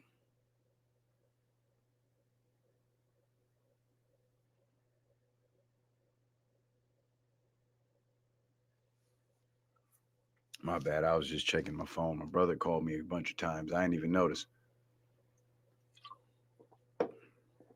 And that's overseas, so I should have took it. Wish I saw it. I don't get to talk to him very often. But anyway, so there you have it. The whole campaign about Trump, well, again, that was them playing on your ignorance because they think that you're stupid and you haven't been paying attention and all the information they've been trying to suppress from you has worked and all you know is what they tell you. And that's not the case because more and more people now are starting to understand, one, the importance of being politically involved, two, the importance of weeding out this political corruption, and three, understand the importance of understanding when you're being fed propaganda versus when what's being told to you is the truth. People have ways of verifying. We live in the age of information, so it's not like people can just watch TV and see, and be told what's being broadcast on TV and just accept that as the truth, because now they have the ability to verify. And that's very important. And this is why I showed you that video of the mainstream media preaching to people to not do their own research, because they don't want you to verify the lies that they're telling you. Because if you verify the information they're giving you, you'll essentially be verifying that they're lying to you, and they can't have that. But nevertheless, people are coming out of their ignorance, and there was a time when our ignorance was their power and it gave them great power. But as we've seen over the last 10 years, their power has been fading. The celebrity class, their level of influence has completely gone. Like, there was a time when all the celebrities were being rolled out and in support of Obama, and people were believing them and going along with them and this and that. Now, when people see celebrities, they don't care. They don't give a fuck what these people are talking about. Nobody cares what a celebrity has to say anymore. Because they now have been, we're now aware that, one, most of these celebrities are perverts themselves, and two, they're being fed a script. They're being paid to say that shit. They don't even mean what they're saying. They don't even believe what they're saying. They're doing a job. So they've essentially lost their influence. Cable news lost its influence because social media is the new realm of influence, and we, the content creators on social media, are the new influencers. And I think that's a great thing, because now the independent journalism is back. And that's what America needs. That's what we've always needed. Independent journalism. This whole establishment shit, it's over with. We're done with that. People not fucking with that no more. The ones who see the truth, they want more truth. And the ones who know they're being lied to, but can't find the truth, or haven't seen the truth, they're looking for it. And when they find it, they stick with it. So it might feel like we're losing because our numbers are small, but our numbers are small because they're cheating. They're censoring, they're shadow banning, and they're trying to relegate us to the dark corners of social media where our voices won't be heard and our proofs won't be seen. But just like we had the power to fight back against the mask mandates and the vaccine mandates if we all collectively acted, as a unit, in this case, we can do that. We can overcome the censorship and the shadow banning. You know what I'm saying? If everybody who comes to watch my show hits the like button, and if 10% of those people hit the share button, that's really all it takes. And we'll see growth. We'll see more growth than we've ever seen. So Don't make the mistake that we made in 2020 where we should have taken action and we chose not to because that was the easier thing to do.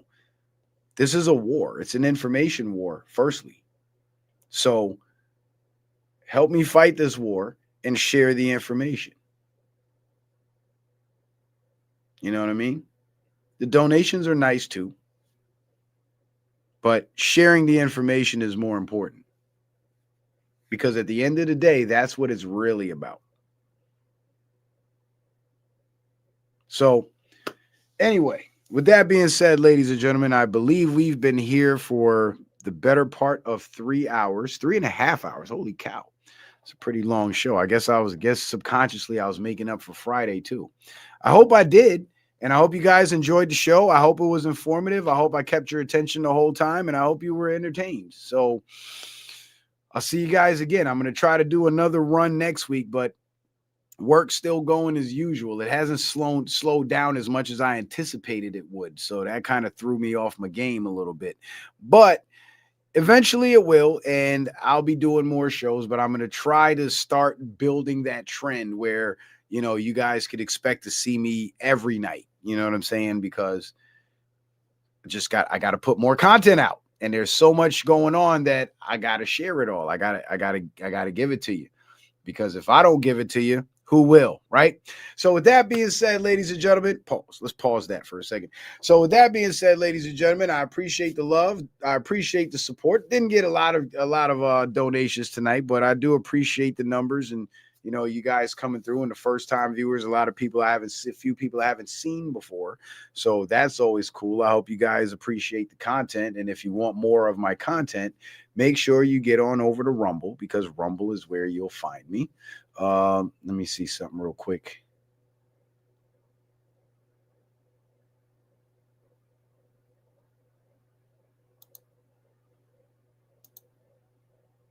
Okay, that tab still sharing Instagram. Let me see. I'm gonna have to stop the screen share again and then share the